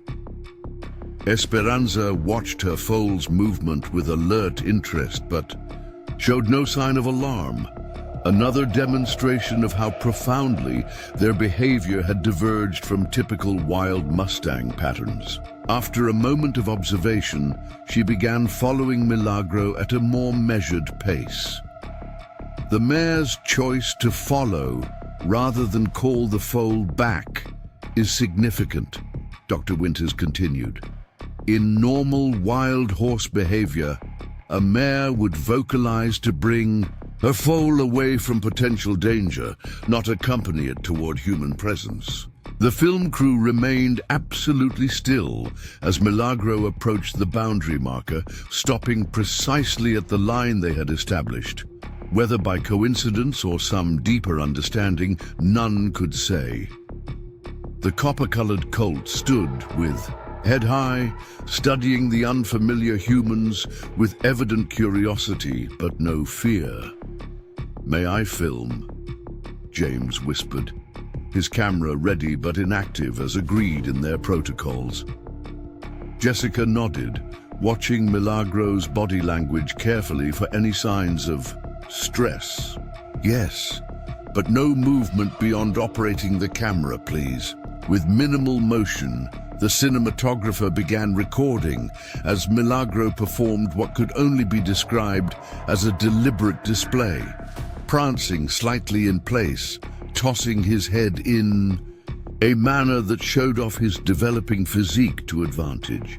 It was behavior more typical of a mature stallion, establishing presence, than a young foal. "He's showing off," Marcus murmured in amazement. "He knows he's being observed, and he's responding to the attention." Esperanza had now reached the boundary as well, positioning herself slightly behind Milagro in a protective but not defensive posture. The mare's intelligent eyes moved from person to person, assessing each human present with discerning attention. Their comfort level with human presence continues to evolve, Dr. Winters observed quietly. "Note how Esperanza is alert but not exhibiting stress signals. No elevated respiratory rate, no muscle tension, ears forward rather than pinned back." For nearly 15 minutes, this extraordinary tableau held, the wild Mustangs choosing to remain at the boundary, observing the humans with as much interest as they were being observed in return. Finally, as if having satisfied their curiosity, Esperanza turned and began walking toward the juniper grove that served as their midday resting area. After a moment more of human observation, Milagro wheeled gracefully and followed his mother. That was Vanessa seemed at a loss for words, her professional demeanor momentarily overtaken by genuine emotion. I've been producing wildlife documentaries for 15 years, and I've never witnessed anything like that level of deliberate engagement from wild animals. Dr. Winters nodded, his scientific objectivity tempered by evident wonder. What makes this case so significant is precisely that balance. They maintain their essential wild nature and behaviors while demonstrating an unprecedented capacity for cross-species assessment and selective trust. The afternoon segment of filming focused on the broader context of wild horse conservation in the American West, with Dr. Winters explaining the challenges facing Mustang populations as climate change altered traditional ranges and human development encroached on protected lands. Cases like Esperanza and Milagro highlight why preservation efforts are so crucial, he explained on camera. Beyond their cultural and historical significance as symbols of the American West, Mustangs represent complex social and cognitive adaptations that we're only beginning to fully appreciate. As the filming day drew to a close, the crew packed their equipment with the same careful, unobtrusive approach they had maintained throughout. Vanessa approached Jessica with sincere gratitude. "Thank you for trusting us with their story," she said. "I want you to know that we'll be submitting the rough edit for your review before finalizing anything, just as we agreed. This isn't going to be sensationalized. What we witnessed today deserves honest, respectful treatment." After the crew departed, Jessica, Marcus, and Dr. Winters gathered at the observation shelter for a debrief. The Mustangs had returned to their evening grazing pattern near the natural spring, apparently unaffected by the day's unusual activities. "They handled that remarkably well," Dr. Winters acknowledged. "Better than I anticipated, honestly." Milagro's choice to approach, rather. "Then retreat continues to challenge our understanding of wild horse behavior. It's almost as if he understood what was happening," Jessica mused, watching as the colt played in the evening light, his copper coat glowing like burnished metal against the landscape, as if he knew his story was being documented and chose to participate on his own terms. Marcus smiled slightly at this, his expression suggesting he found the idea less far-fetched than the scientist might. The old Mustang runners used to talk about knowing horses, Mustangs who seemed to understand human intentions before the humans even acted on them. Most dismissed it as superstition, but days like today make you wonder. Dr. Winters checked his notes from the observation protocols they had maintained throughout filming. What's empirically fascinating is how precisely they respected the boundaries we established. Not once did either horse cross the markers, yet we know from tracking data that they regularly utilize that entire area when humans aren't present. They're creating their own protocols for human interaction, Jessica suggested. Just as we created protocols for approaching them, there's reciprocity in that choice. As sunset approached, casting long shadows across the property, Dr. Winters prepared to leave. The documentary should air in about 6 weeks, after we've had a chance to review and approve the content. The research team is thrilled with the additional observational data we gathered today. It adds another dimension to understanding their cognitive development. After he departed, Jessica and Marcus remained at the observation point, watching as the day's golden light faded to the soft blues of evening. Esperanza had led Milagro to their preferred night grazing area, the two Mustangs moving with the fluid grace that had returned fully as they adapted to their protected territory. "What do you think will change once their story reaches a national audience?" Marcus asked, breaking the comfortable silence. Jessica considered the question carefully. I hope it creates more nuanced understanding of wild horses, not just as symbols or resources to be managed, but as intelligent beings with complex social structures and cognitive abilities we're only beginning to comprehend. And for these two specifically, he prompted. That's what concerns me most, she admitted. I don't want them to become celebrities or attractions. They deserve to live according to their nature, not human expectations. Marcus nodded in understanding. Yet their nature already includes this unusual connection to humans, a connection they've chosen repeatedly. That's the paradox, isn't it? Protecting their wildness while honoring the bridge they've built. As darkness settled over the Nevada landscape, Jessica reflected on how profoundly her life had changed since that scorching day on Route 50. What had begun as an emergency intervention had evolved into a journey of discovery that challenged fundamental assumptions about the boundaries between wild and domestic, between animal awareness and human understanding. The copper-colored foal who had defied natural instincts to seek human help had initiated more than a dramatic rescue. He had opened a door to questions about connection that extended far beyond one horse, one highway, one moment of crisis. Whatever the documentary might convey to its eventual audience, Jessica understood that the true story was still unfolding here, in daily choices and quiet moments that continued to rewrite her understanding of what was possible between species. They'll need us even more once the film airs, she said finally, to maintain this space where they can be fully themselves, not what the public wants them to be. Marcus looked at her with quiet approval. That's always been the challenge with creatures that capture human imagination, finding the balance between sharing their story and preserving their truth. As they prepared to leave for the night, Jessica took one last look at the shadowy figures of the Mustangs against the darkening landscape. Milagro had settled close to Esperanza, the foal's distinctive copper coat just visible in the fading light. Whatever tomorrow brought, documentary audiences, research revelations, or simply another day of quiet observation, the Mustangs would face it as they had faced everything since the highway.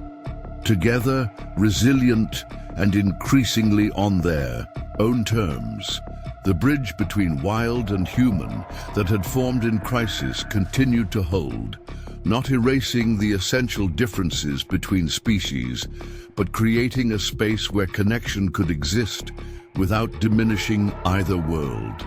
In that space, Jessica realized, lay possibilities for understanding that extended far beyond these particular horses to questions about how humans might better share a planet with the wild beings whose territories they increasingly transformed and controlled.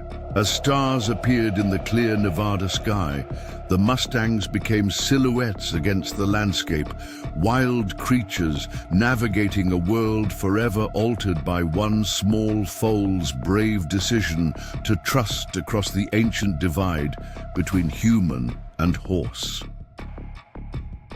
The documentary aired on a Sunday evening in early October, when the Nevada landscape had begun shifting toward autumn colors that remarkably mirrored Milagro's copper coat.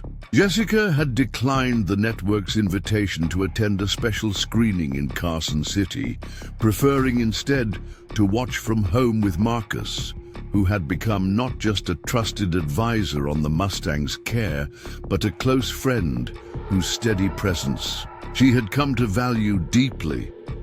"Nervous?" Marcus asked, setting down a mug of coffee on her living room table as the program's opening sequence began. "Terrified," Jessica admitted with a wry smile. "I've watched the preview cuts. I've approved. The content, I know intellectually that they've honored the agreements we made, but now it's going out to millions of viewers, and I can't help worrying about what happens next. The documentary opened with sweeping aerial shots of Route 50 cutting through the Nevada desert, a narrator's voice describing America's loneliest, rugged, before transitioning to carefully edited footage from the viral videos captured during the rescue. Jessica felt her throat tighten as she watched the moment that had changed everything. Milagro's first brave approach toward the humans gathered on the highway, his desperate communication about his collapsed mother. "They captured it well," Marcus observed quietly. "The focus is on his choice, his agency in the situation. Not sentimentalized, but not clinically detached either." Jessica nodded, watching as the story unfolded on screen. The expert intervention from Dr. Winters and his team, Esperanza's critical condition, the extraordinary moment when Milagro had walked willingly into the transport trailer to remain with his mother. The producers had skillfully balanced emotional impact with scientific context, including interviews with equine behavior specialists who explained just how unprecedented the foal's actions had been.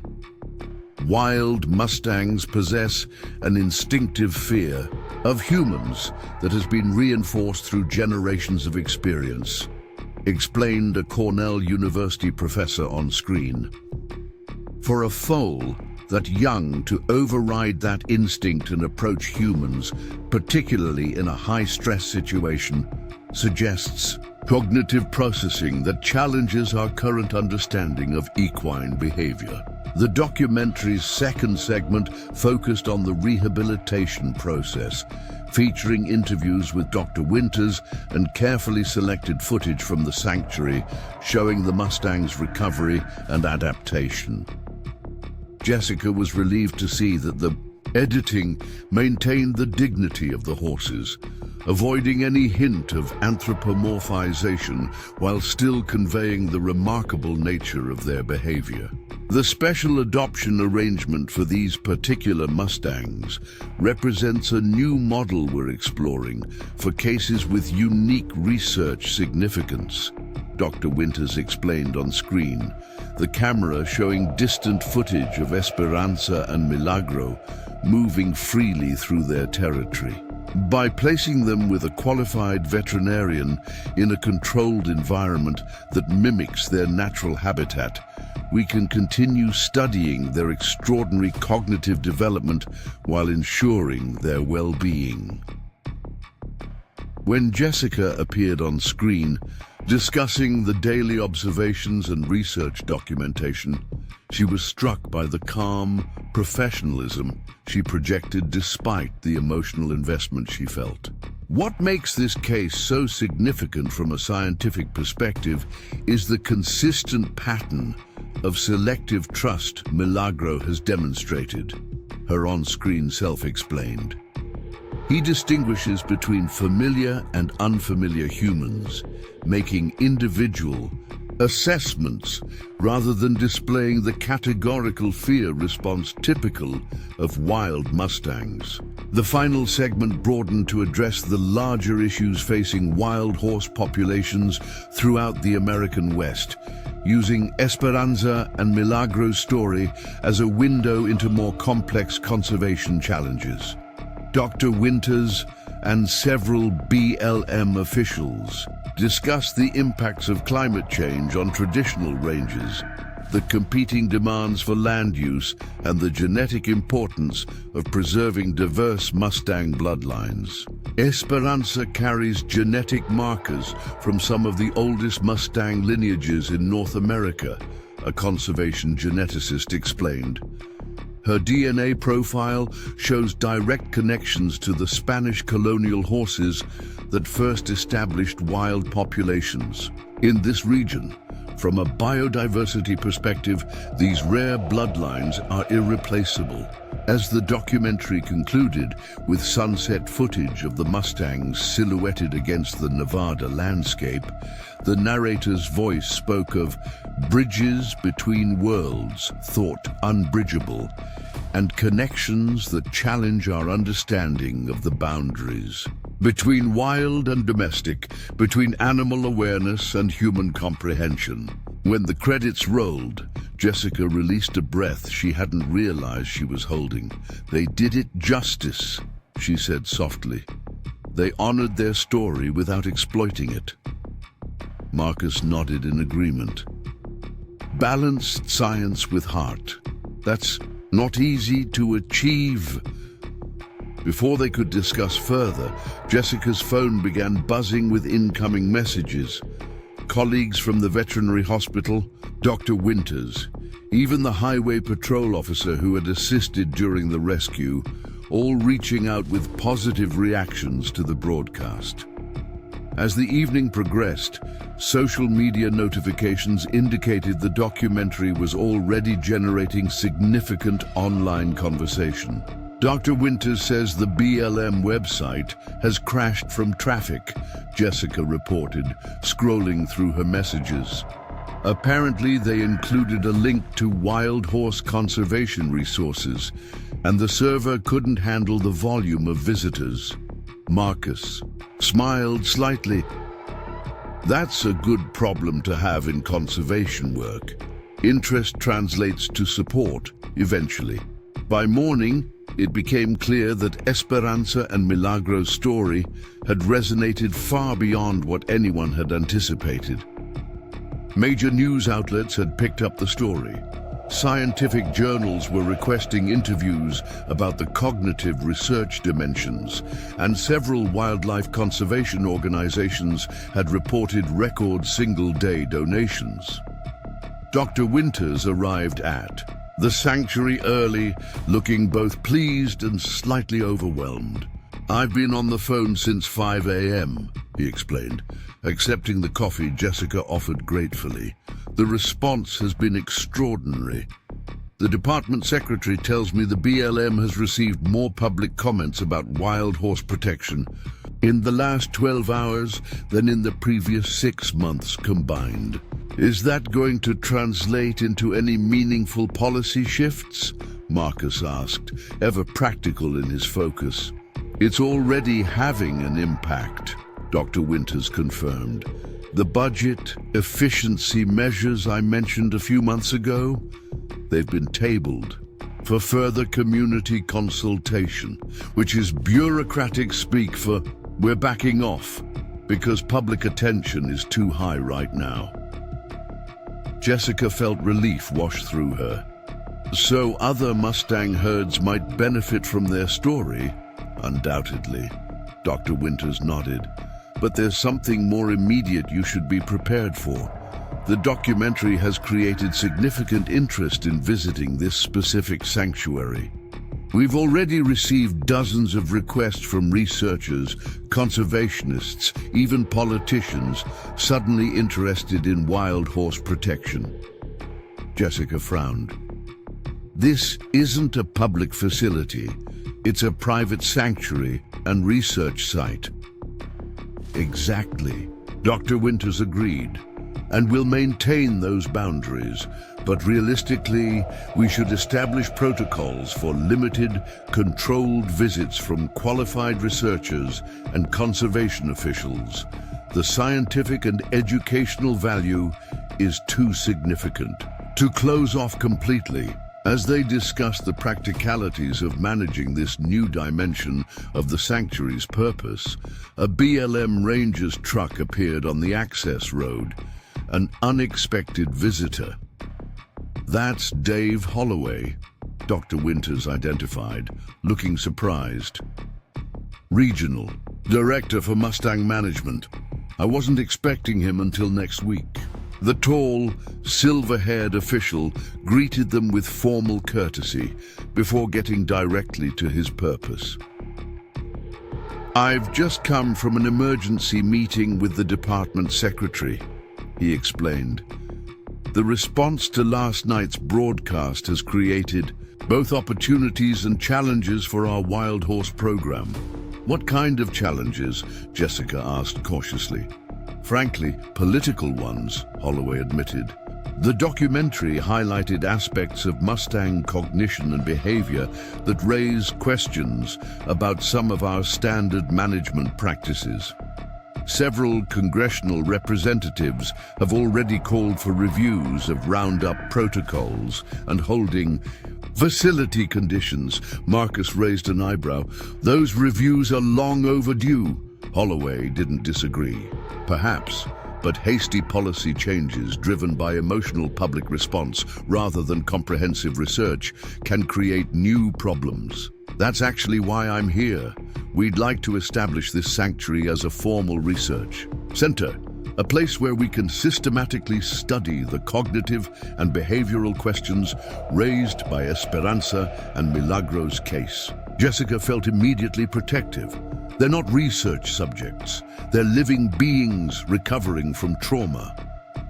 I understand your concern, Holloway assured her. We're not proposing any invasive studies or disruptions to their established patterns. Rather, we want to provide funding and resources to expand the observational research already underway, potentially including other rescued Mustangs with unusual behavioral patterns. Dr. Winters looked intrigued. You're talking about establishing a permanent wild horse cognition research program? Precisely, Holloway confirmed, with Dr. Reeves as the on-site director if she's willing. Full funding, expanded facilities, additional scientific staff, but with ironclad protocols to ensure the horse's well-being remains the priority. The proposal was both unexpected and compelling. Jessica found herself simultaneously drawn to the research possibilities and wary of any changes that might affect Esperanza and Milagro's hard-won stability. I'd need to see detailed plans before considering anything formal, she said carefully. Their welfare has to remain paramount. Of course, Holloway agreed readily. We can discuss specifics later. For now, I wanted you to know that their story has already begun shifting the conversation about wild horse management at the highest levels of the department. After Holloway departed with promises to send preliminary proposals within the week, Jessica and Marcus walked to the observation point overlooking the Mustang's preferred morning grazing area.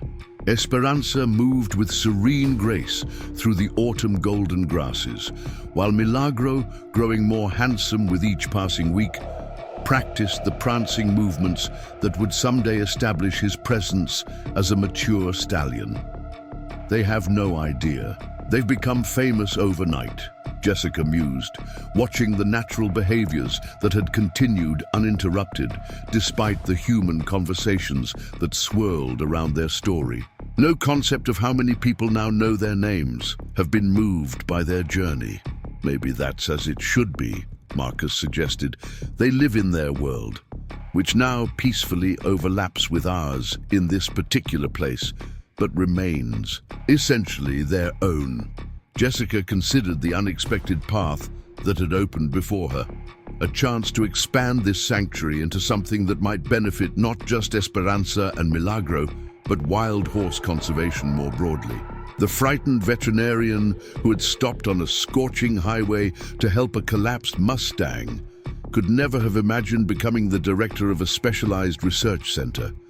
Yet the possibility now seemed like a natural evolution of the journey that had begun that day. What would you think about staying on permanently if this research center becomes reality?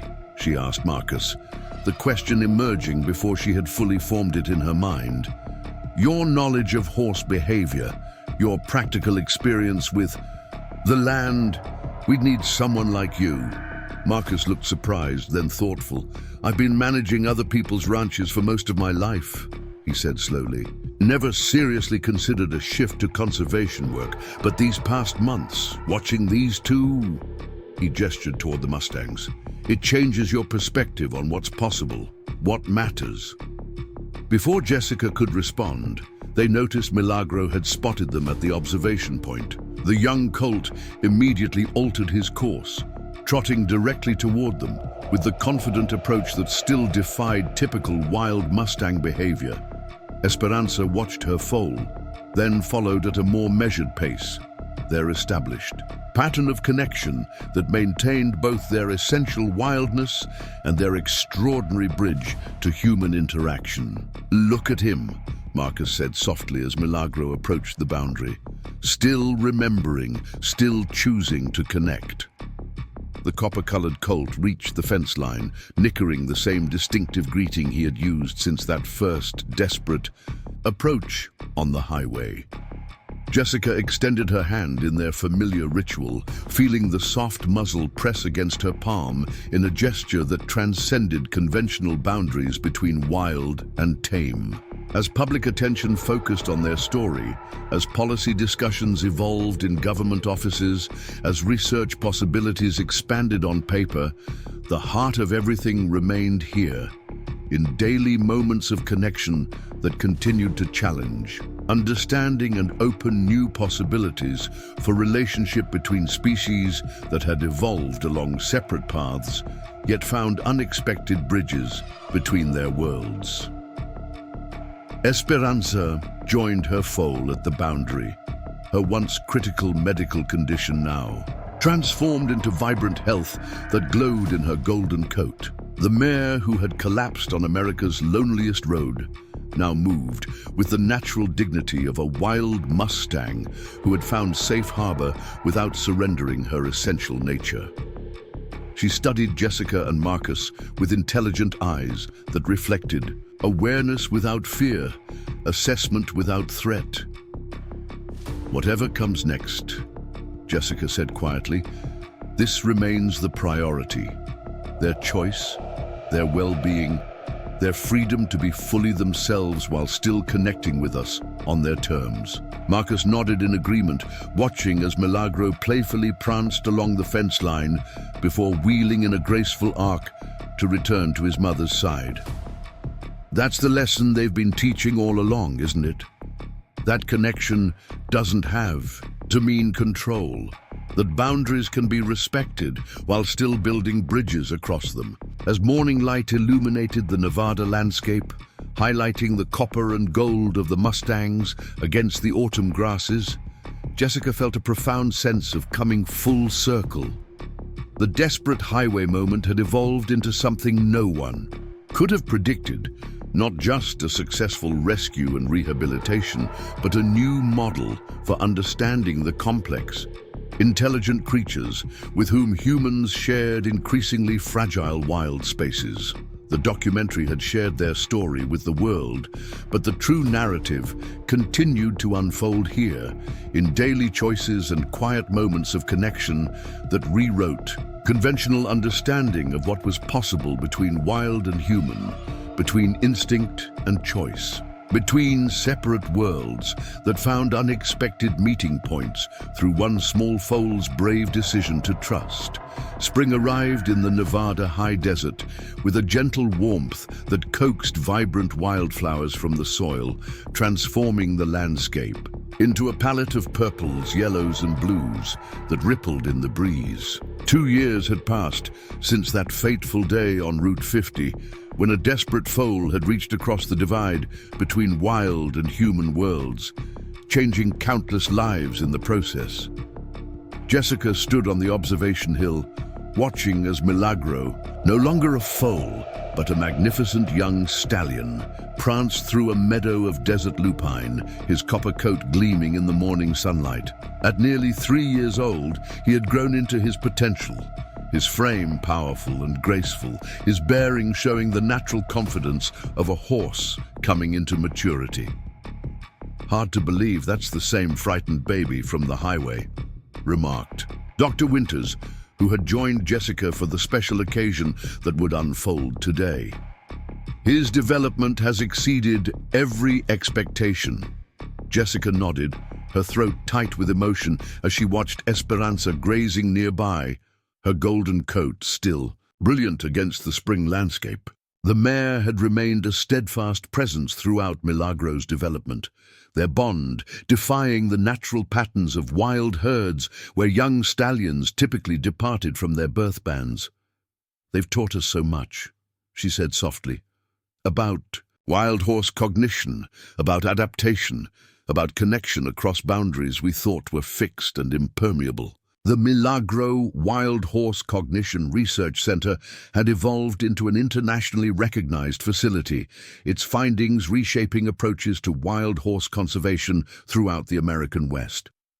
The genetic markers identified in Esperanza and Milagro had led to broader studies across multiple Mustang populations, revealing that the rare cognitive variations they carried existed in small but significant percentages of wild horses, a natural diversity that provided adaptive advantages in changing environments. More profound than the scientific advances, however, had been the transformation of public understanding. The documentary had sparked a movement, generating support that translated into policy changes, expanded protected territories, and innovative management approaches that prioritize preservation of natural behaviors and genetic diversity. Marcus approached from the research building, accompanied by Dr. Contreras and the small group of officials who had arrived for today's momentous event. In the 2 years since the rescue, his relationship with Jessica had deepened into a partnership that extended beyond their professional collaboration, his steady presence becoming an essential part of her life. "They're ready when we are," he informed her, his weathered face reflecting both excitement and the bittersweet nature of the day ahead. Jessica nodded, taking a deep breath to center herself. Today marked the culmination of everything they had worked toward, the reason the sanctuary had been established, the purpose that had guided their research from the beginning. Today, Esperanza and Milagro would be introduced to their new family. The transport trailers had arrived at dawn, carrying 5 wild Mustangs carefully selected from the same Calico Mountain genetic line as Esperanza, 2 mares with yearling, foals, and a young filly. They had been rescued from a drought-stricken range 3 months earlier and rehabilitated at the BLM facility, their bloodlines identified as carrying the same rare heritage and cognitive markers that made Esperanza and Milagro so unique. The genetic analysis confirms their distant relatives, Dr. Winters explained to the assembled group, likely from the same ancestral band that became separated decades ago. This reintroduction creates a small but viable herd with the rare cognitive profile we've been studying while maintaining the genetic diversity essential for long-term population health. The expanded sanctuary, now encompassing over 200 acres through a land grant secured with conservation funding, provided ample territory for the combined band. The introduction had been planned with meticulous care, following protocols developed through their research to minimize stress and optimize successful integration. "We'll open the access gate between the acclimation paddock and the main territory," Dr. Contreras outlined. "Allow them to discover each other naturally, without forced proximity. The monitoring systems will track their interactions, but will maintain minimal human presence during the initial introduction." As the team moved to their observation positions, Jessica felt the weight of the moment, the culmination of a journey that had begun with one small foal's brave choice on a scorching highway. She and Marcus took their place at the main observation, blind, close enough to monitor, but positioned to avoid influencing the Mustang's natural behaviors. The gate between territories was opened remotely, creating access without human presence to disturb the initial interactions. For nearly an hour, nothing happened. The newly arrived Mustangs remained in their acclimation area, while Esperanza and Milagro continued their normal morning activities, apparently unaware of the new arrivals. Then, carried on the spring breeze, came the sound of a distant nicker, one of the new mares calling out in the communication language of wild horses. Esperanza's head lifted immediately, ears swiveling toward the unfamiliar sound. Beside her, Milagro froze in alert attention, his posture sharpening with sudden intensity. "Here we go," Marcus whispered, the monitoring equipment capturing every nuance of the Mustang's response. What followed unfolded with the natural choreography of wild horse society, a dance of approach and assessment guided by instincts refined over centuries of evolution. Esperanza moved first, walking with deliberate care toward the connecting pathway, Milagro following slightly behind, a reversal of their usual pattern that reflected the mature mare's understanding that she must take the lead in this critical social negotiation. When the Mustangs caught first sight of each other across the territory divide, they engaged in the distance evaluation typical of wild herds, standing motionless, assessing scent carried on the breeze, communicating through subtle ear positions, and body language imperceptible to most human observers. Textbook approach behavior, Dr. Contreras noted quietly into her recording device. Esperanza is displaying appropriate herd mare signals rather than defensive posturing. After nearly 20 minutes of this careful assessment, Esperanza made the decisive move, walking with calm confidence across the territory boundary, entering the shared space where the new Mustangs waited. Milagro remained at the threshold, watching attentively as his mother approached the unfamiliar horses. What happened next brought tears to Jessica's eyes. One of the new mares, a beautiful bay with distinctive white facial markings, stepped forward to meet Esperanza.